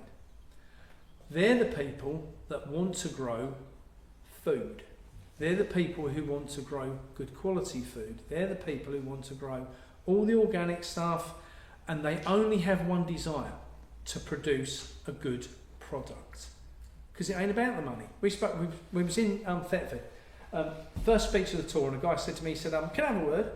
He said, Paul. And he said, Mark, I've just bought 80 acres of land. I said, what are you going to do with that then? You ain't got a clue. He said, I know I need some land, and I know I need to grow some food. So I said, brilliant. I said, what are you going to grow? He said, I don't know. He said, I don't know anything about farming. I don't know anything about producing food. He said, what I do know is I've got 80 acres, and I reckon there's enough people locally that probably want to help. I was like, cool. So that's what he's doing. So he's now putting a community group together who are getting involved in producing the food. We were down in Glastonbury, and there's a project down there called Crops Not Shops. Brilliant little project. You know it, yeah? Yeah. Shay's brilliant. And they've got this project, which in my opinion, as someone who is passionate about food, they've got the system set up rightly. So they've got the farm, and they've set up their veg beds and everything. This is about, I think they're into their third year. And each year they're growing more and more food. So they've got like a community on there where some of them live on the site. So the first food goes to feed the community. The second part of the food goes to feed people in the community outside of the farm that can't afford to pay for food. Anything that's left gets sold to the public to raise money to keep the farm going. And I thought, wow, what a simple, gorgeous idea. Now I understand that doesn't work for people who are trying to earn a living out of big farms. I get it, right? But there's always more we can do. And we stayed there a few days, and we took them some seed down and so forth, and because I'm coming off the farm, I've had to get rid of everything. And I mean everything. 12 years worth of gathering, polytunnel frames, watering systems, the seeds, oh my god, the seeds, which I've given away. All heritage seeds, all stuff I've kept, people have kept for me, years and years and years and years of seed, boxes of seeds that have gone off. Poppy, who used to come and benefit, and volunteer with us, has benefited immensely because she's 16. Her granddad farmed around Thurrock, where the Queen Elizabeth Bridge goes over the Thames, and she never ever once went on that farm. Her dad has no interest in farming, got out of it a long time ago. God, is that girl passionate about growing? You've never seen nothing like it. She's the next level of farmer. So when I had the chance to give her all that stuff, it was like, wow, I know she's going to make use of it. And she's sending pictures every other day about, this is up, that's up, I've got this selling, I've got that growing. And it's just brilliant. That's the new life, what we need into the system. And as a result of what we're seeing going around the country, and the knowledge that farmers have got, where we went to Paul's the other day, Paul's now built some, like my turkey houses, but they're huge, They look like this, just on the slightly smaller scale. And grass in the bottom. And Paul's built some mobile chicken houses as well, and he's now going to be grazing through his orchards in between the apple trees. And we're seeing all these great projects around the country, down Cornwall, right through from Somerset, through to Exeter, through to Devon and Cornwall. We witnessed the most amazing food supply chains I've ever seen. Whole different world down there to the rest of the country, what we're witnessing, right? And bear in mind, we've been up to Burnley, and we've done side to side of the country, and we're working up and down and round and round. And as a result of what we're seeing, we're starting to understand that whilst, yes, it is a shit show what's going on with the farming community, and farmers are giving up, and like we had the conversation earlier, lots of farmers have been suicidal. And the problem that we've got with this the IHT, this inheritance tax, is the biggest pile of crap ever for farmers because they look at it as one thing on its own. It's another nail in the coffin. That's about the long and the short of it. If you are a farmer that is unfortunately like Ray has just died, his kids are benefiting from the fact that it hasn't come in yet. But on the other side, they've got plots of building land there, what they're now getting horrendously taxed on because the farmer would have got that money, but it wouldn't have made any difference to him because he'd have just spun it into something else. But because it's now part of the inheritance, they've got to pay all this tax on it. Lots of things are stacked against farmers. So, how do we, in my opinion, help the farmers? And I think this is the important bit we need to all understand. So, if you go to a supermarket, anyone shop in a supermarket? Come on, don't be embarrassed, put your hands up. Yes.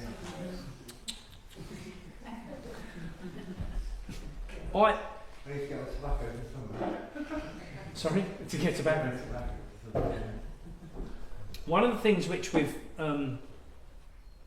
seen in the past couple of years especially is the demand for good quality food.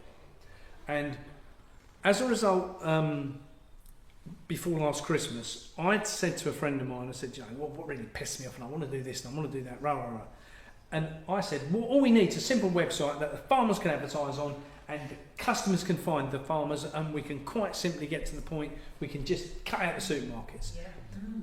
Easy. And a few days later he rang me and he said, just go to this website, foodfindershub.co.uk, and just check it out. And I was like, that's brilliant, whoever set that up's a genius. He went, we did. Did we? He said, well, you told me what you wanted and I just put it into place. It's good websites. And we launched it, and within 28 days, 7,000 members of the public signed up. Wow. 300 farmers joined. And we, at that point, well, I went, maybe we need to take this a bit more seriously. So, Steve, who built my original websites, and Pete got together and have now launched a new platform, and still under .co.uk, but foodfindershub.org as well, where we've built the new main site. And the concept's really simple. Farmers advertise on there to say who they are and where they are. Customers advertise on there to find people. But then when I advertised on social media, I was like, well, we launched this site. Is there anything else you want us to put on it? That was the bit, what was the crux of how long it's taken to get the new site up and running. So we've completed stage 1, which is to launch the main site for farmers to advertise themselves and customers to find them. Stage 2 is for the farmers to be able to sell on their individual page on there. Next thing is that lots of farmers said to us about growing veg. Mark, we love your idea about growing veg, but we haven't got any staff to do it. So one of the things what came out of it was, for anyone like us who's now touring around the country in a camper van, you know that van life is a big thing. And those who live in caravans and vans and have the ability to travel from farm to farm can be an army to be reckoned with if the farmer knows where to find them and the people know where the farmer's looking for someone. So farmer comes along, advertises on the new website and says, guys, I've got a project coming up to launch 1,000 apple trees and I need help to plant 1,000 apple trees. I need 50 people for 10 days. We're going to plant the apple trees. We'll feed you, water you, shower you and give you a drink when you leave. And people go, cool. Public sign up to say they want to go there. Farmers end up with an army of people to help on the farm. And under seasonal workers, you can more or less have people on the farm 52 weeks a year, as long as it's not the same people in the same vans, as long as they go and someone else comes, and you can just keep moving people around the farms to get as much help as you want. So that was one of the things farmers asked for. Now there's lots of things which have been asked for from the public and lots of things which have been asked for by the farmers, and as each one of those is built on the website, different things will appear on there. Now there's some farmers what came to me and said, but Mark, I don't want to sell to the public. I don't even want to advertise to the public. Okay, who do you want to advertise to? Well, I sell my wheat to other farmers. I'm an organic farmer, but I don't grow to sell to mills or anybody else. I only sell to other people in the industry for food. Okay, so you want to advertise on there. So when the farmers log in, in due course there'll be a section on there where they can find other things that will be used to them. Yeah. So there's all these different things going on in the background that are slowly coming together on the website. And that, for me, and I'm not saying it's the only website out there, please don't take me wrong, but it was the missing link between the farming community and those who want to sell direct to a farmer and to a customer, and the customers who want to buy direct from a farmer. And I say direct from a farmer because it might be that the farmer doesn't want to supply the public, but the farmer wants that product to go to the public, so they might sell it to a food hub, might sell it to a farm shop, they might sell it to a box scheme, they might sell it to whoever else, and it'll end up with the customer. Now, in a minute I need a favour. So I'm going to get Gloria to come and take a picture, so if you don't want your face to be shown, do me a favour and do that. But it's important I get this picture and you'll understand why. So I've travelled all over the UK asking one question of an audience. Okay? Just one question. And as yet, I have not got the answer I want. Okay, so there's no pressure. So, I need an answer to one question. Can I please have a show of hands for anybody in the room that would like to buy chemical-free food directly or indirectly from a farmer and support the farmer rather than the supermarket? Can I have a show of hands, please? Okay. All good? Yeah. Thank you. Okay, now, I'm on the Farmers to Action groups. The Farmers to Action have done really well at bringing attention to the plight of the farmers. And as a result of that, I have an ability to get on their WhatsApp groups and to show thousands of farmers at a time one thing, that audiences all across the country, no matter where we are, want to buy good quality chemical free food. And that is crucial, the farmers get that message. Because unfortunately what we've seen is that farmers, because they're so indoctrinated in one way, because the chemical companies and everything over the last 50 years have done a cracking job of saying, yeah, but put this on, use that, and you'll get this. And it's all about one thing, how much you're going to produce. Not how good it is, not how much it's worth, it's about how much you're going to produce. If you ever hear farmers talking, right, they'll only ever talk about two things, right, or maybe three things. How big's your biggest tractor? How many acres you're farming? And how much wheat do you produce, right? Or what do you produce? It'll be about what they produce, right? On the weather. Sorry? On the weather. Or in the weather. Let's not go there. We know, and especially not now the government's announced they're actually going to be dimming the sun. I mean, imagine they did that after 10 years, told us what the truth was. So, for me, this journey is about getting that message to the farmers and telling the public, actually, yes, all this crap's going on, but there's some amazing things going on at grass level that we're seeing farmers doing, and it's predominantly the new farmers in the job.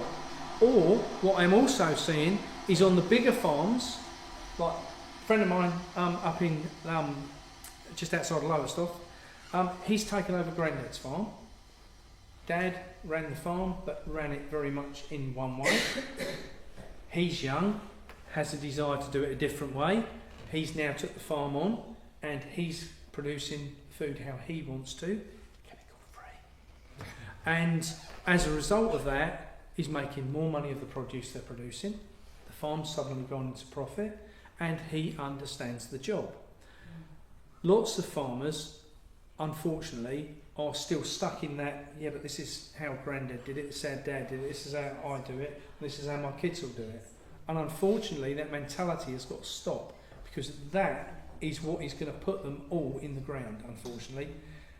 Everything they've been doing for the past 50 years is how the government has got them reliant on subsidies. It's how the WEF has got control over them, and it's how DEFRA can do exactly what they want to them. So everything is in that bubble of if you continue to do what you've been doing, you're going to get the wrong outcome.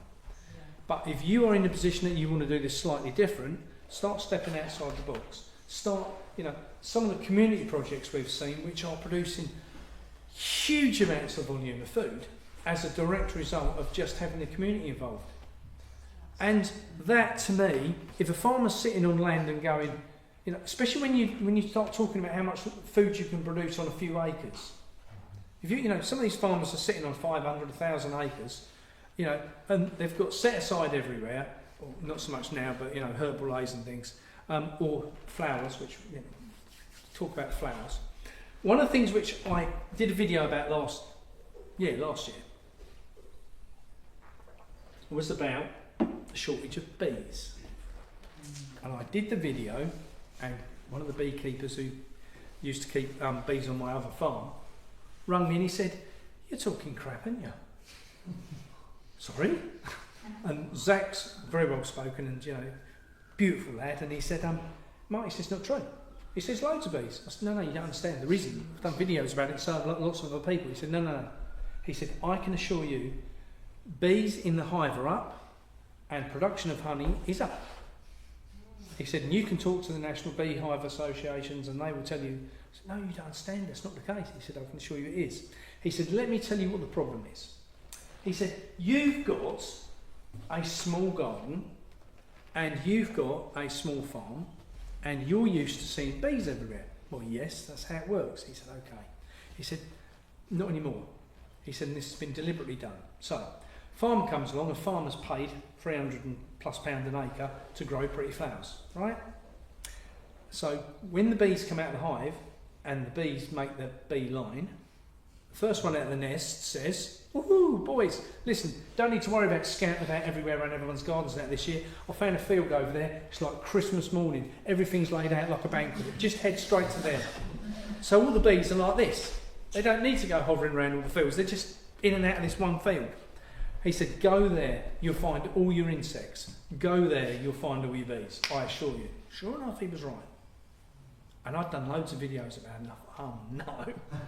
However, what I will say is we've travelled the country, and this year, I don't know if anyone else has noticed, but this year, for the first year in a lot of years, my van has been covered in greenfly.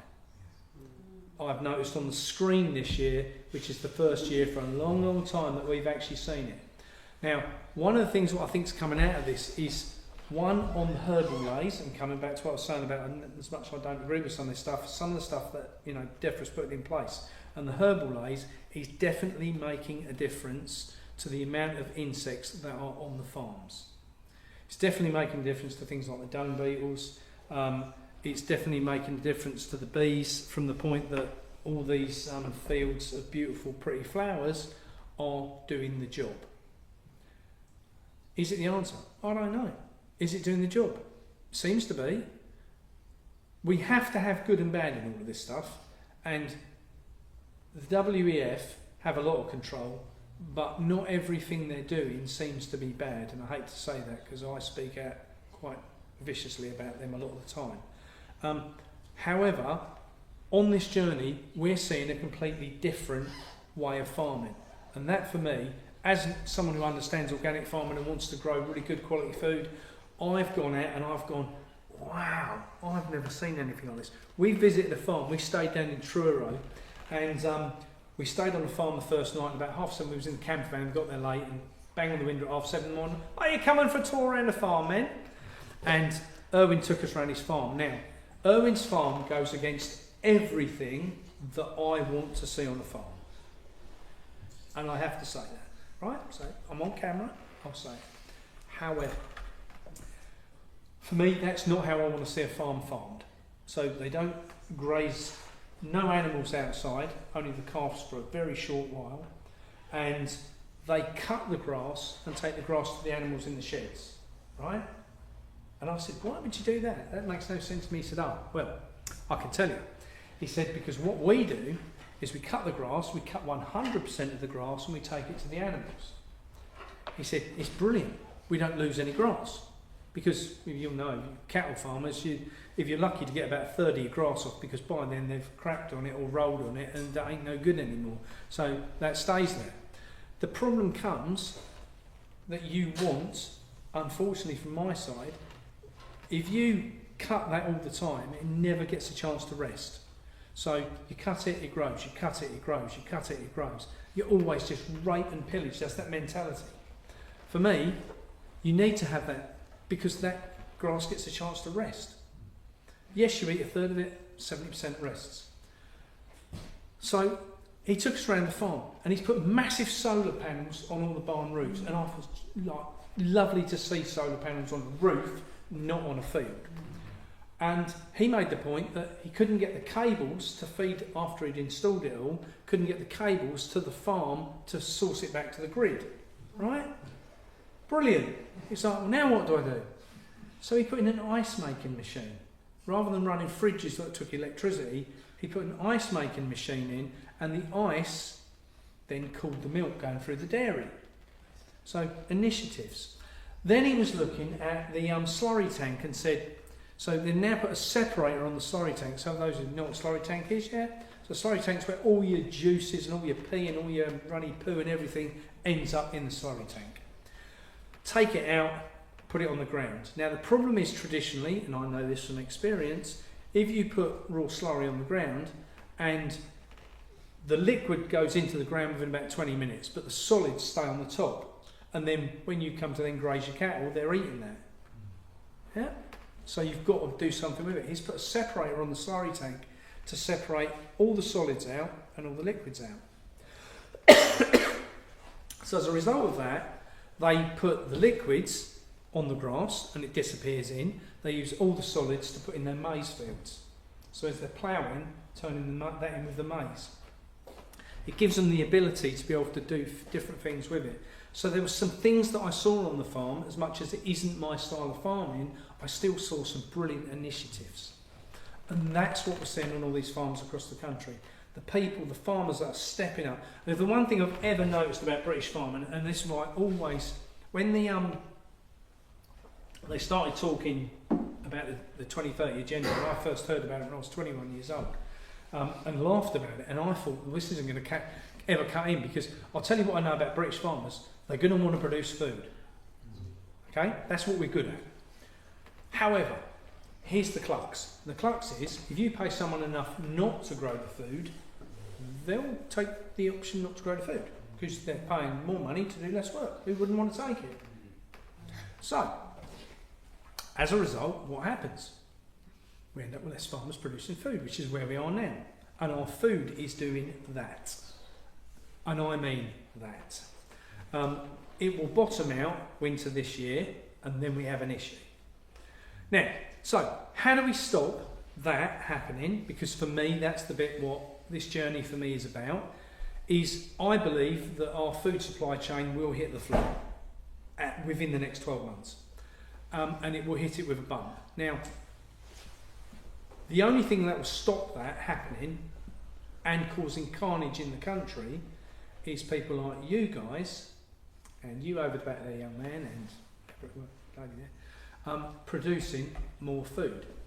It's because when the supermarkets bum out and haven't got anything in the system, what we need is other people that can be putting stuff into a new system in the meantime. And I would suggest, and I do ask this of a room, is there anyone who's ever written to an MP? Yeah, several of you? Did you get the response you were hoping for? Okay, I've got a different solution. Because they're never going to reply, because they get 1,000 letters a day, they don't even care, right? Find who your local organic, chemical-free farmers are and write to them, right? Ask this question. 1, is there anything that you produce on your farm that I can buy direct from you, because I'd rather give you the money than supermarkets? Is there any way I can assist you in that production, right? So it might be that you don't want people on the farm. You go, well, we don't actually need any volunteers. But I'll tell you what you could do. If I post something on Facebook, you share it. Tell your friends, when I buy a box of meat, how great it was. So we can all help in different ways. My mum, and Gloria will testify to this, I've been on this journey for quite a long time talking about this stuff, and my mum is, darling, just stop it. Can't you just get a job like everybody else? Nope. You didn't bring me up to do that. The other day we called there, and my mum is rocking about the fact of the chemtrails. Look what they're doing to our sky. Look at that. They're spraying all that stuff on us, and this is someone who is now starting to wake up. And that's what we're seeing a lot of. The people who are waking up, they're waking up to the fact that if this stuff's coming down from above, and we need to be healthy, we need to eat good quality food. So as a result of that, good quality food is only going to come from the new people coming into the system. So how long have you guys been farming? 8 or 9 years. 8 or 9 years. And you're on 100 acres, you were saying? We've only got 5 acres. 5 acres was a bit you're renting out and so forth. So you are, from where I am and what I'm looking at, the perfect example of the new style of farmers, right? Because unfortunately, and let's make a point here. So you're renting 95 acres, yeah? Approximately. That 95 acres is as a result of you offering a farmer a fair price on the land that they're going to get. If they was to put it down to something else through a scheme, let's say, stewardship program of some description, they have a value, and that value, providing you can come to more than that, because that's about what it comes down to, fair, isn't it? Yeah. But those farmers who have got that land are now starting to look for those people like yourself that want to do something else. Now, it's also fair to say at the minute that beef especially is worth a lot of money. Almost £3,000 a cattle. Right? That's a lot of money if you know anything about farming. Now, there's two reasons for that. One is because the amount of animals in the country is depleting. That's deliberate. The other thing is because people don't know a lot about this, but the likes of Bill Gates, George Soros, the Clinton Foundation and everybody else who have this big pot of money have been going around all the auctions over the course of the last 2 years buying up all the breeding stock. And that's why... Sorry? I think they've just been sent to slaughter, you'll find. I don't think it's been exported at all. I think it's just been sent to slaughter to just remove it. That's kind of what happened to the other food. They just burned those of food for the sake of it, you know. And like, Absolutely. yeah.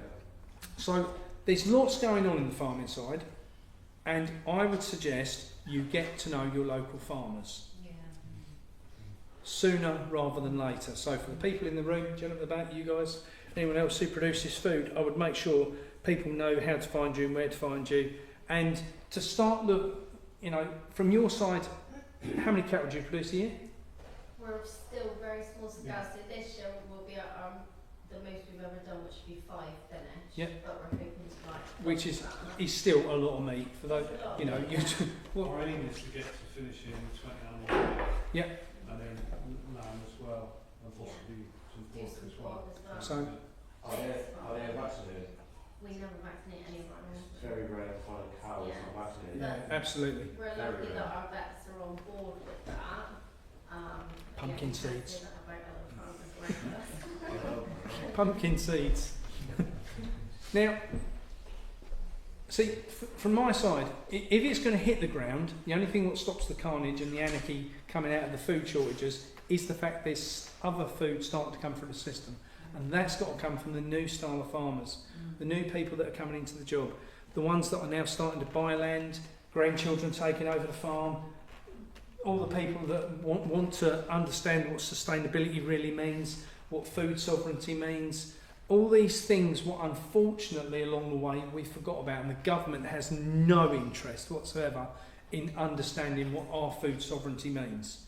They have no desire because they're filling out the 2030 agenda tick box. Are we reducing the amount of animals? Yes. Are we reducing the amount of food? Yes. Tick, tick, tick, tick, tick. So the difference has to come, and we are the ones who's got to make that stand. Right? And I would say to anybody at this point in time of where we are in our history, it might be a really good time to put on your big boys and big girls britches, right? Because if we don't stand up and do something about our farming community now, we ain't going to have one in the future. Because if we lose the old farmers, and this is where my problem with it lies, the old farmers, like Uncle Ray, are the ones with the knowledge. They've got so much wealth of knowledge behind them. I know a lot. Do I know everything? No, 100% not. Would I like to know more? Yes. And the interview I did with Paul the other day in Wisbeach, in Kings Lynn, Wisbeach, was mind-blowing. If you haven't seen that, watch it, because just stood in a field of cows, talking. He's just set up a little dairy herd and he's been producing beef and so forth, and just talking about the cattle from his side as the farmer. The flipping knowledge the man's got is untrue. They're the people we can't afford to lose at the bottom of the system. Now, it might be those farmers have a different place to play. Like me, I ain't growing this year.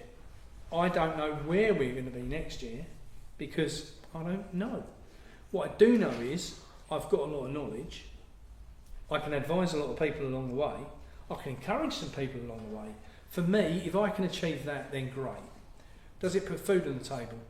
No, but I've kind of come to the conclusion that most of the farmers who I talk to say, Mark, don't worry about it, you'll get fed along the way. And that's what we're finding. People kindly putting us up, coming to our rescue during the day when the van breaks down, and all these things which, you know, we've been blessed with as we're travelling around the country. Now that's only become available as a result of people being concerned about what I'm talking about. And that only comes out of one thing, you guys caring. Now, I'm done. Any questions? Do you mind if we do some questions No? and answers? Yeah, that's what I just said, yeah. Any that's Q&As? great. Your point about your, like the farm you went to where the guy cuts the grass and feeds it to the animals in the shed. I mean, I don't know about cattle or any livestock, but I know when I grew up, we were never allowed to feed cut grass to horses or rabbits because we were told it's too acidic and it would damage them. This goes in to make silage. It's not fed directly to them.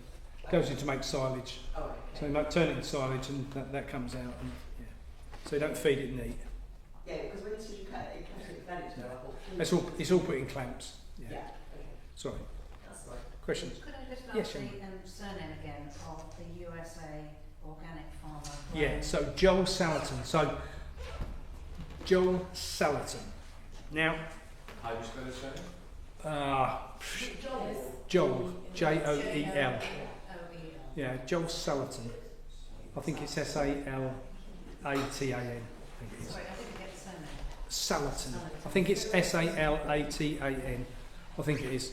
Now, we were in Derbyshire doing a speech, and this guy came walking towards just before the speech had started, and and I looked at him and I thought, well, you're either a copper or a bailiff, I'm not sure which. He's got that presence about him. And I stood there and he said, are you Mark the Bowlerhat Farmer? I was like, yep, that's me. 200 people in the room, you ain't going to get me out of that argument. And he said, I've got something for you. And he went to his briefcase, opened his briefcase, and I thought, oh no, he's going to serve me with paperwork over something. And he pulled out this book and he said, hold it. And he was like, do you know a guy called Trump? And I said, yeah, sure. He said, you know JFK, who's working with him to bring in the new food policies? Yeah. He said, one of his advisors is a guy called Joel Salatin. I said, oh, right, I know Joel. I follow him on social media. He said, he sent this book for you. And I was like, whoa. So this guy's sister was working with Joel in America, and he said, I need to get this book to the guy called the Bowlerhat Farmer in England. So she put the book in a briefcase, come back to England. She said to her brother, and he said, you're never going to believe this, I'm with him in Derbyshire tomorrow. There you go. Now, Joel is a wealth of knowledge. You need to track him down on social media and watch his videos. He is just, you guys will love him. You organic farmers will love this guy. If you don't know who he is, track him down, he's fantastic. Questions? None? Have you ever looked at the scalability of producing food in a more sustainable way? Like, I don't know if there's a guy called Will Harris in the States, I'm not sure if you've ever heard of him. I've not. He's a farmer, I think 5th generation, who made the transition into regenerative agriculture from years of his previous family farming it the conventional way. Yeah. Really fascinating interview I listened to in Joe Rogan, I think. I did see it. Yeah, Yes. and he sort of described how the whole community sort of regenerated the town as well, as a broader. He was an elder guy, wasn't he? Yeah, I think his daughters. Yeah, that's right. I remember the interview now, and I remember because they were in a town where there was about 100 people and nobody had a job. And now the whole town's employed, aren't they, by his farm? That's right. Produces the food, sells it out. That's right. States. Yeah. But he made the point that the conventional system can't continue because we're degrading the soil and we're not going to be able to put all the inputs in to keep farming. But he did say that regenerative agriculture can't be scaled up to meet the demands of growing population. I think there is a time and place for all types of farming.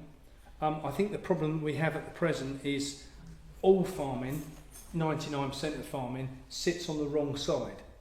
So we're growing a lot of crap and we need to be growing a lot of good stuff. So I think what there is that a lot of farmers that are not producing really good quality nutritional dense food now have the land that could be in the future.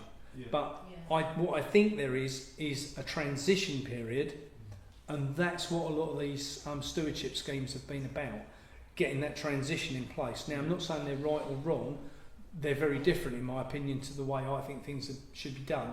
However, for me, when I took on my 12 acres and had that for 10 years, for the first 3 years I didn't own a bean. I'd done money, I did about 25 grand a year and just got myself into shed loads of debt. But I wanted to produce good quality food. So I had to just keep going, and eventually year 4 we earned something, year 5 we earned more, and year 6 it came good. What the stewardship programs have allowed people to do is to get that, start putting the goodness back into the soil and get paid for it. Now it might be they don't produce anything on that soil yet, but I think in the future those fields that have sat down as lays or sat down as fields full of flowers or anything else, what's had a chance to rest that soil and lots of organic matter going into it, are going to benefit in the future. And I think that's where the future food system has to come into place. But my only concern is, have we got enough time left in between the system crashing and that taking shape? And that's the bit that worries me. And I think the answer is no, we haven't. And that's the bit where I say to people, buy some tins. I think that would be the time to stock up. But it's a good point. Can it scale up? I think what we are seeing is that there is a lot of farms that are scaling up on smaller scale, like yourself, that are going, well, we're doing 2, we're doing 5, we're doing 10, we're doing 20. We've got a plan of where we're going. I think that food's coming through the system. Is it coming through quick enough? I think the answer is no. Now, at this point, we can still import all this stuff. You know, does anyone eat New Zealand lamb? Come on, talk to me. New Zealand lamb, just to tell you about New Zealand lamb, I don't know if anyone knows this, but I, in my naivety, thought when New Zealand lamb comes to the UK, because I'm naive, I believed that it came in frozen. No. It comes in carbon dioxide tanks. Know that? They bring it in carbon dioxide tanks, and what they do is they bring it in a tank, and then when they open the tank, the oxygen gets to it, and the timer starts ticking on how quick the meat's going to go off. And the longer it's been in there, the quicker it goes off. So that's the reason when you buy meat from supermarkets, it hasn't got very long life. Straight away. You buy meat from these guys, I guarantee you it will last for bloody months. This is the problem. People think, well, I bought a leg of lamb and I bought a leg of lamb. No, you didn't. You didn't. They're two completely different products. That is good quality food, and that is tripe. Why can't we freeze lamb? I don't understand that. Oh, you can. But what I'm saying is, because they soak it in carbon dioxide chemical liquid to get it over here, it can take months to get here. Do you want to be eating that once it's been soaked in everything when it gets to your plate? I don't. You know, for me, I want to be buying something off a local farmer that I can say, you know, how good Larry tasted.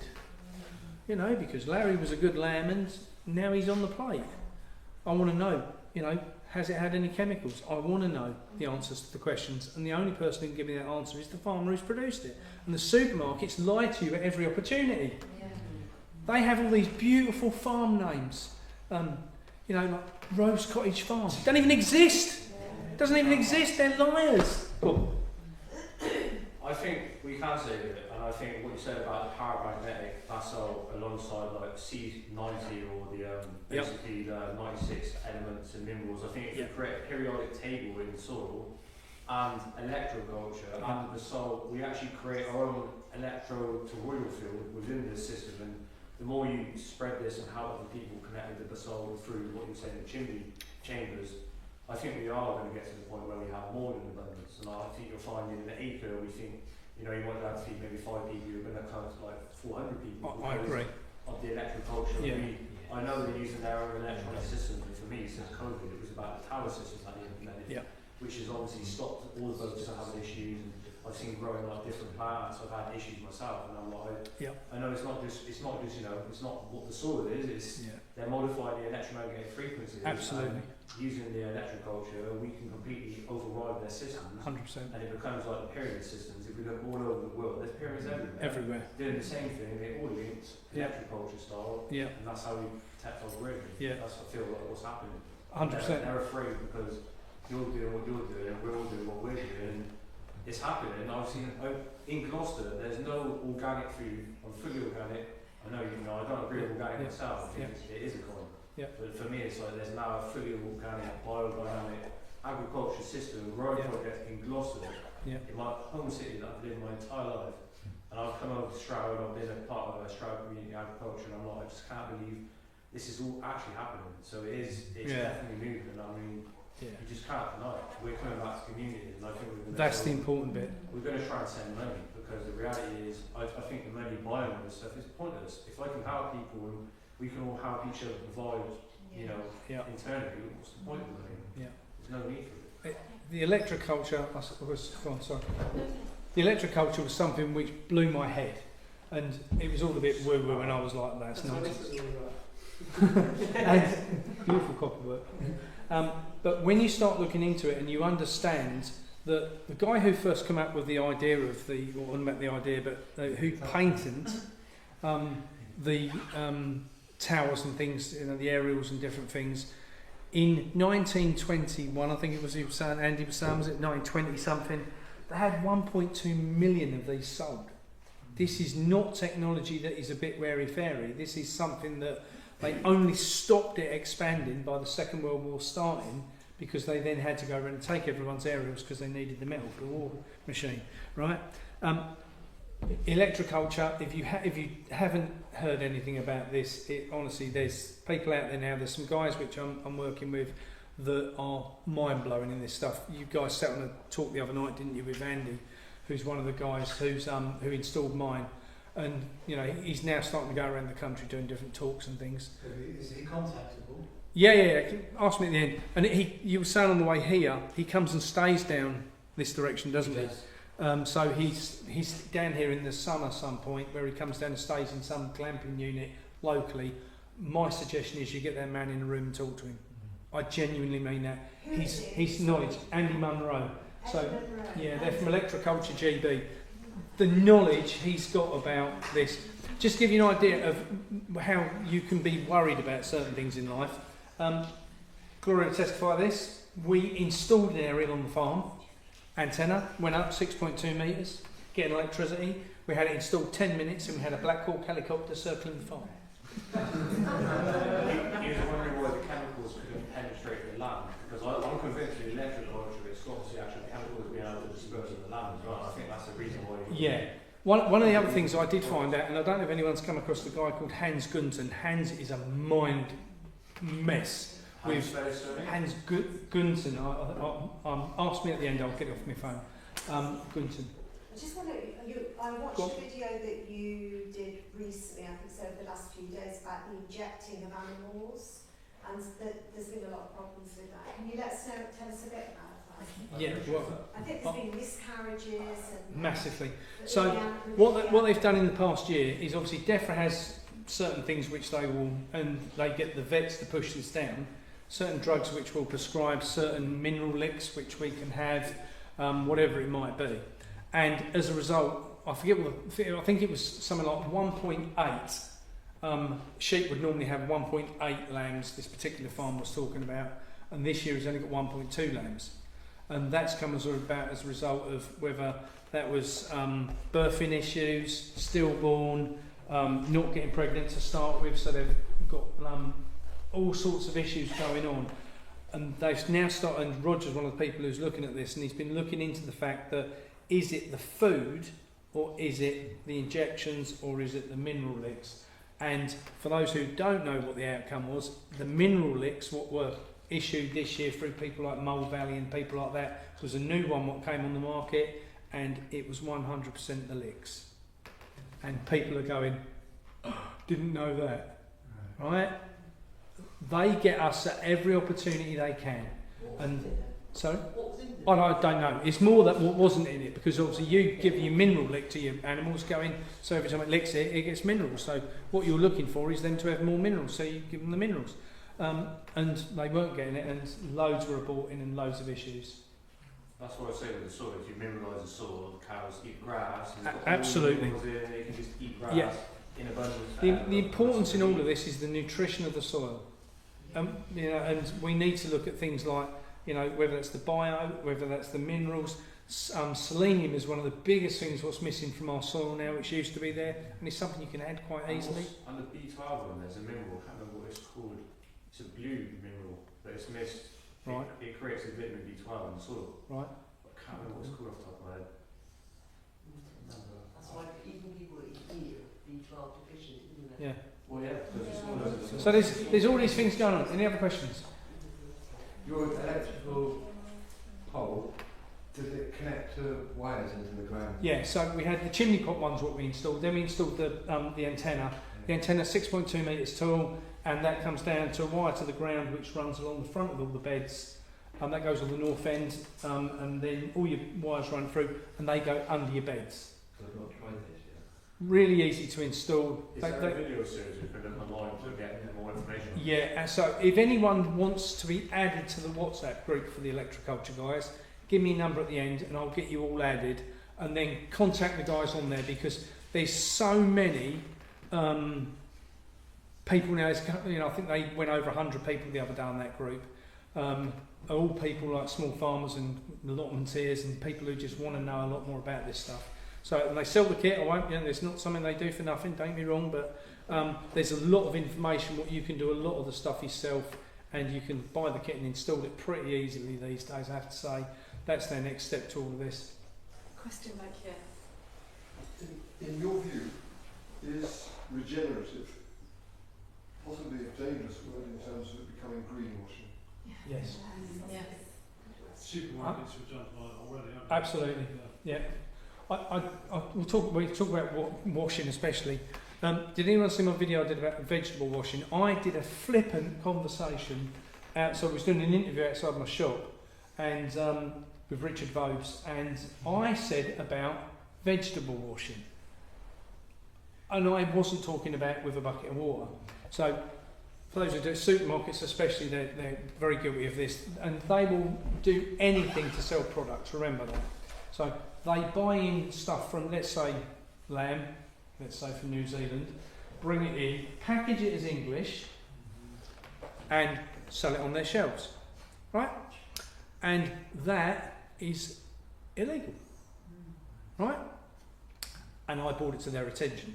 And I got a call from Red Tractor, because the Red Tractor are a certified organisation that looks after farmers and you know, make sure that they're doing everything correctly and make sure stuff like that never happens, they told me.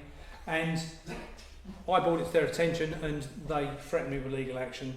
So I did a retraction video and said that I was very sorry, and I said to the woman, I've done the video and I spent 10 minutes apologising, saying what a bad boy I was and that I would never do anything like this again.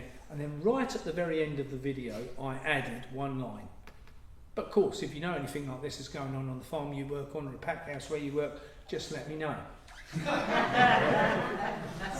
Red Tractor were inundated. They had about 80 phone calls the next day of all these people all across the country that run onion plants and potatoes and wheat and all sorts. It was just brilliant. They didn't ring me again. So, but I do think, like you say, I think the issue of the everything on the green side, I think we have a very big problem with, and sustainability is, for me, supermarkets will say we've planted 500 trees, aren't we brilliant? And it's just a tick box. It doesn't mean anything to them at all. And I think, unfortunately, you know, you get someone who, if you understand the regenerative side and you're, you know, my cousin Mike, he's got this 15-acre council farm. Christ, he really understands. I thought I knew a lot, but this kid just puts me to shame on what he knows about the regenerative side. He's making sure his hedgerows are in. He's making sure he's got his woods in. He's making sure he's got his nuts planted, and you know, every possible thing. He understands the whole biodiversity of the farm. You need it all.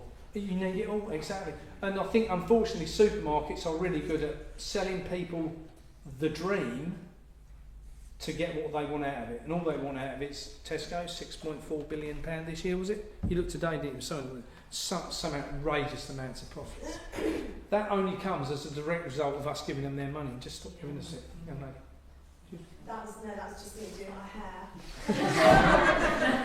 I was basically, so I was saying to my friend before about certification. I'd like to see, you know, because I actually live fully organically, apart from, you know, I understand it's not as clean as it can be, but why can't we create our own community certification? Because I think organic, I know like the person who's third in charge, it's a fucking joke, you know, it's just a complete con. They say you're like 70% organic, and I'm not. If I want to be fully organic, that means I don't want chemicals, don't want additives. Yeah. I want the organic, the natural stuff that was grown from the wild. Yeah, I think that the new levels of certification are going to come out of this personally. That's my opinion. The highest standard is what you're. Yeah, I think that's where we're going to get to. I used to have a guy come to my farm, and he said to me, he said, elder guy, and he said, I want to buy some organic veg, and I said, I don't produce organic veg, I produce chemical-free veg. And he said, well, that's what I want. He said, can you promise me there's nothing gone on there? I said, 100%, yeah. He said, that's good enough for me. When I got talking to him, his mum started the Soil Association. And I was like, but surely you want organic food? He said, no. He said, I don't. He said, I want someone who can look me in the eye and tell me there's no bloody chemicals on it.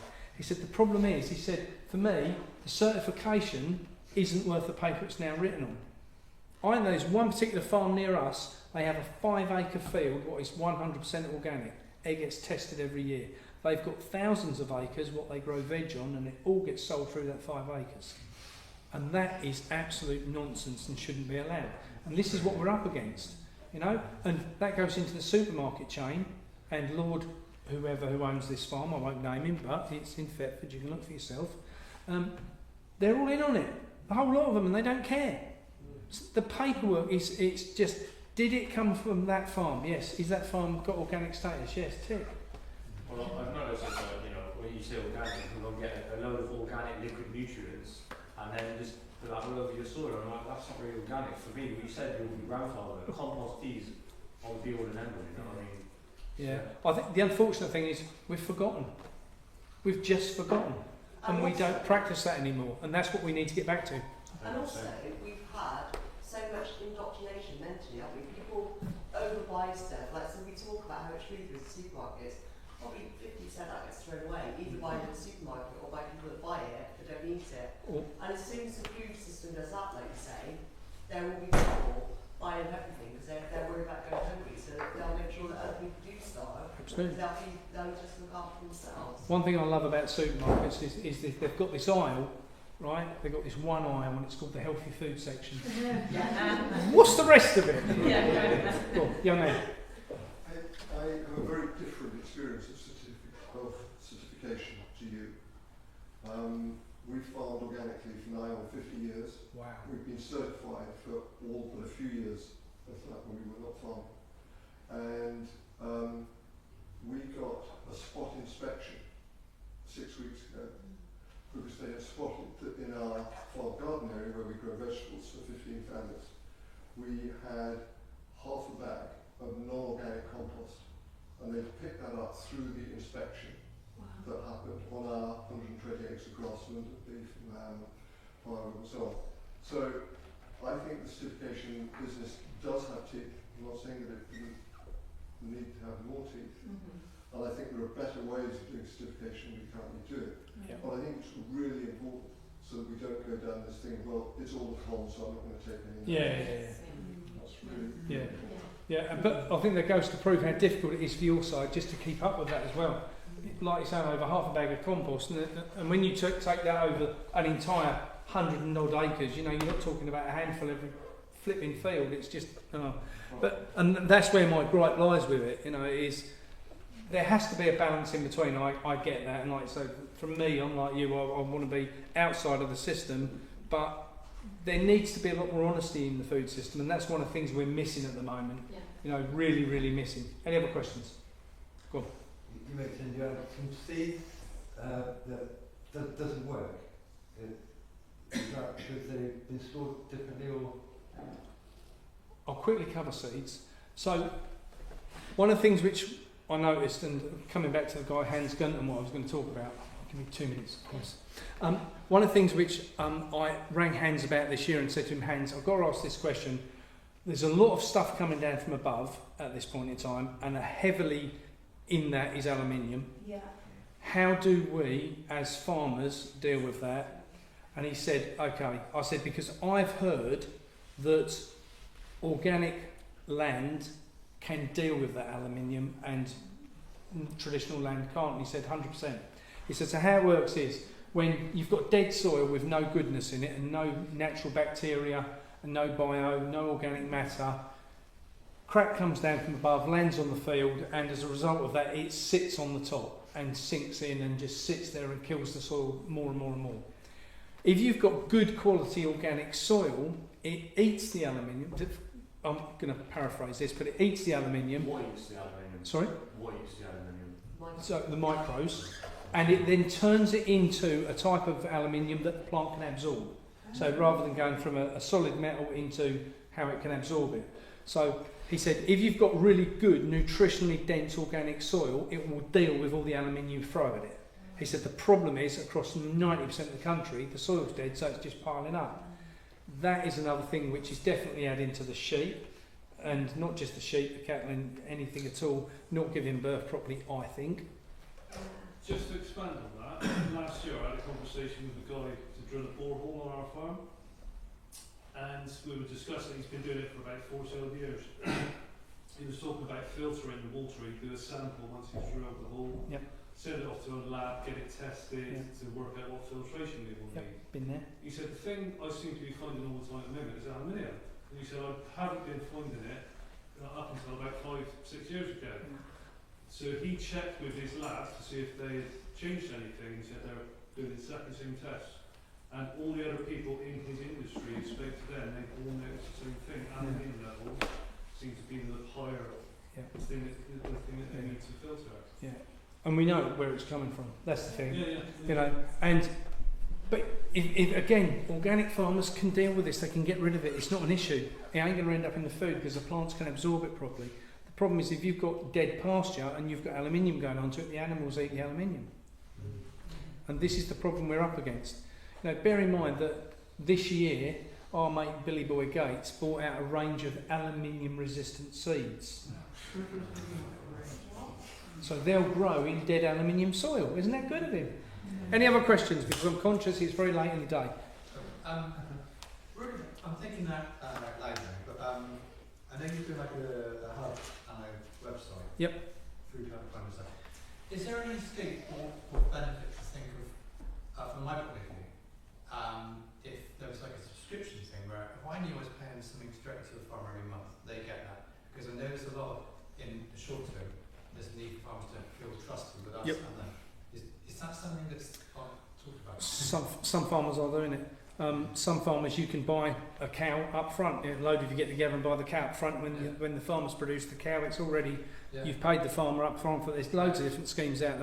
I think one of the things that I've set up a CIC, a community interest company, and one of the things we're now starting to do is fundraise for that, so we can buy land and set that land into community projects. So that's one of the things we're now in the process of doing. I think, there's lots of answers out there. We've all got to work together and find out what they are. Any other questions? You had one. I was just saying, obviously you said about the microbes eating the aluminium, but I was obviously thinking about, you need a mycelial network to actually then host, to actually be able to harbour and allow them to exist. Without that, it's all... Yeah. And this is a problem with dead soil. There ain't nothing. Well, there isn't. Any is there? No. There's no fungus, no mushroom, nothing. Nothing. Yeah. Okay. It's 9:30. I'm conscious of the time, and these good people have got to get me home because I can't get there otherwise. I want to. We really appreciate all the effort you made to get here. It was a pleasure. It was no bother.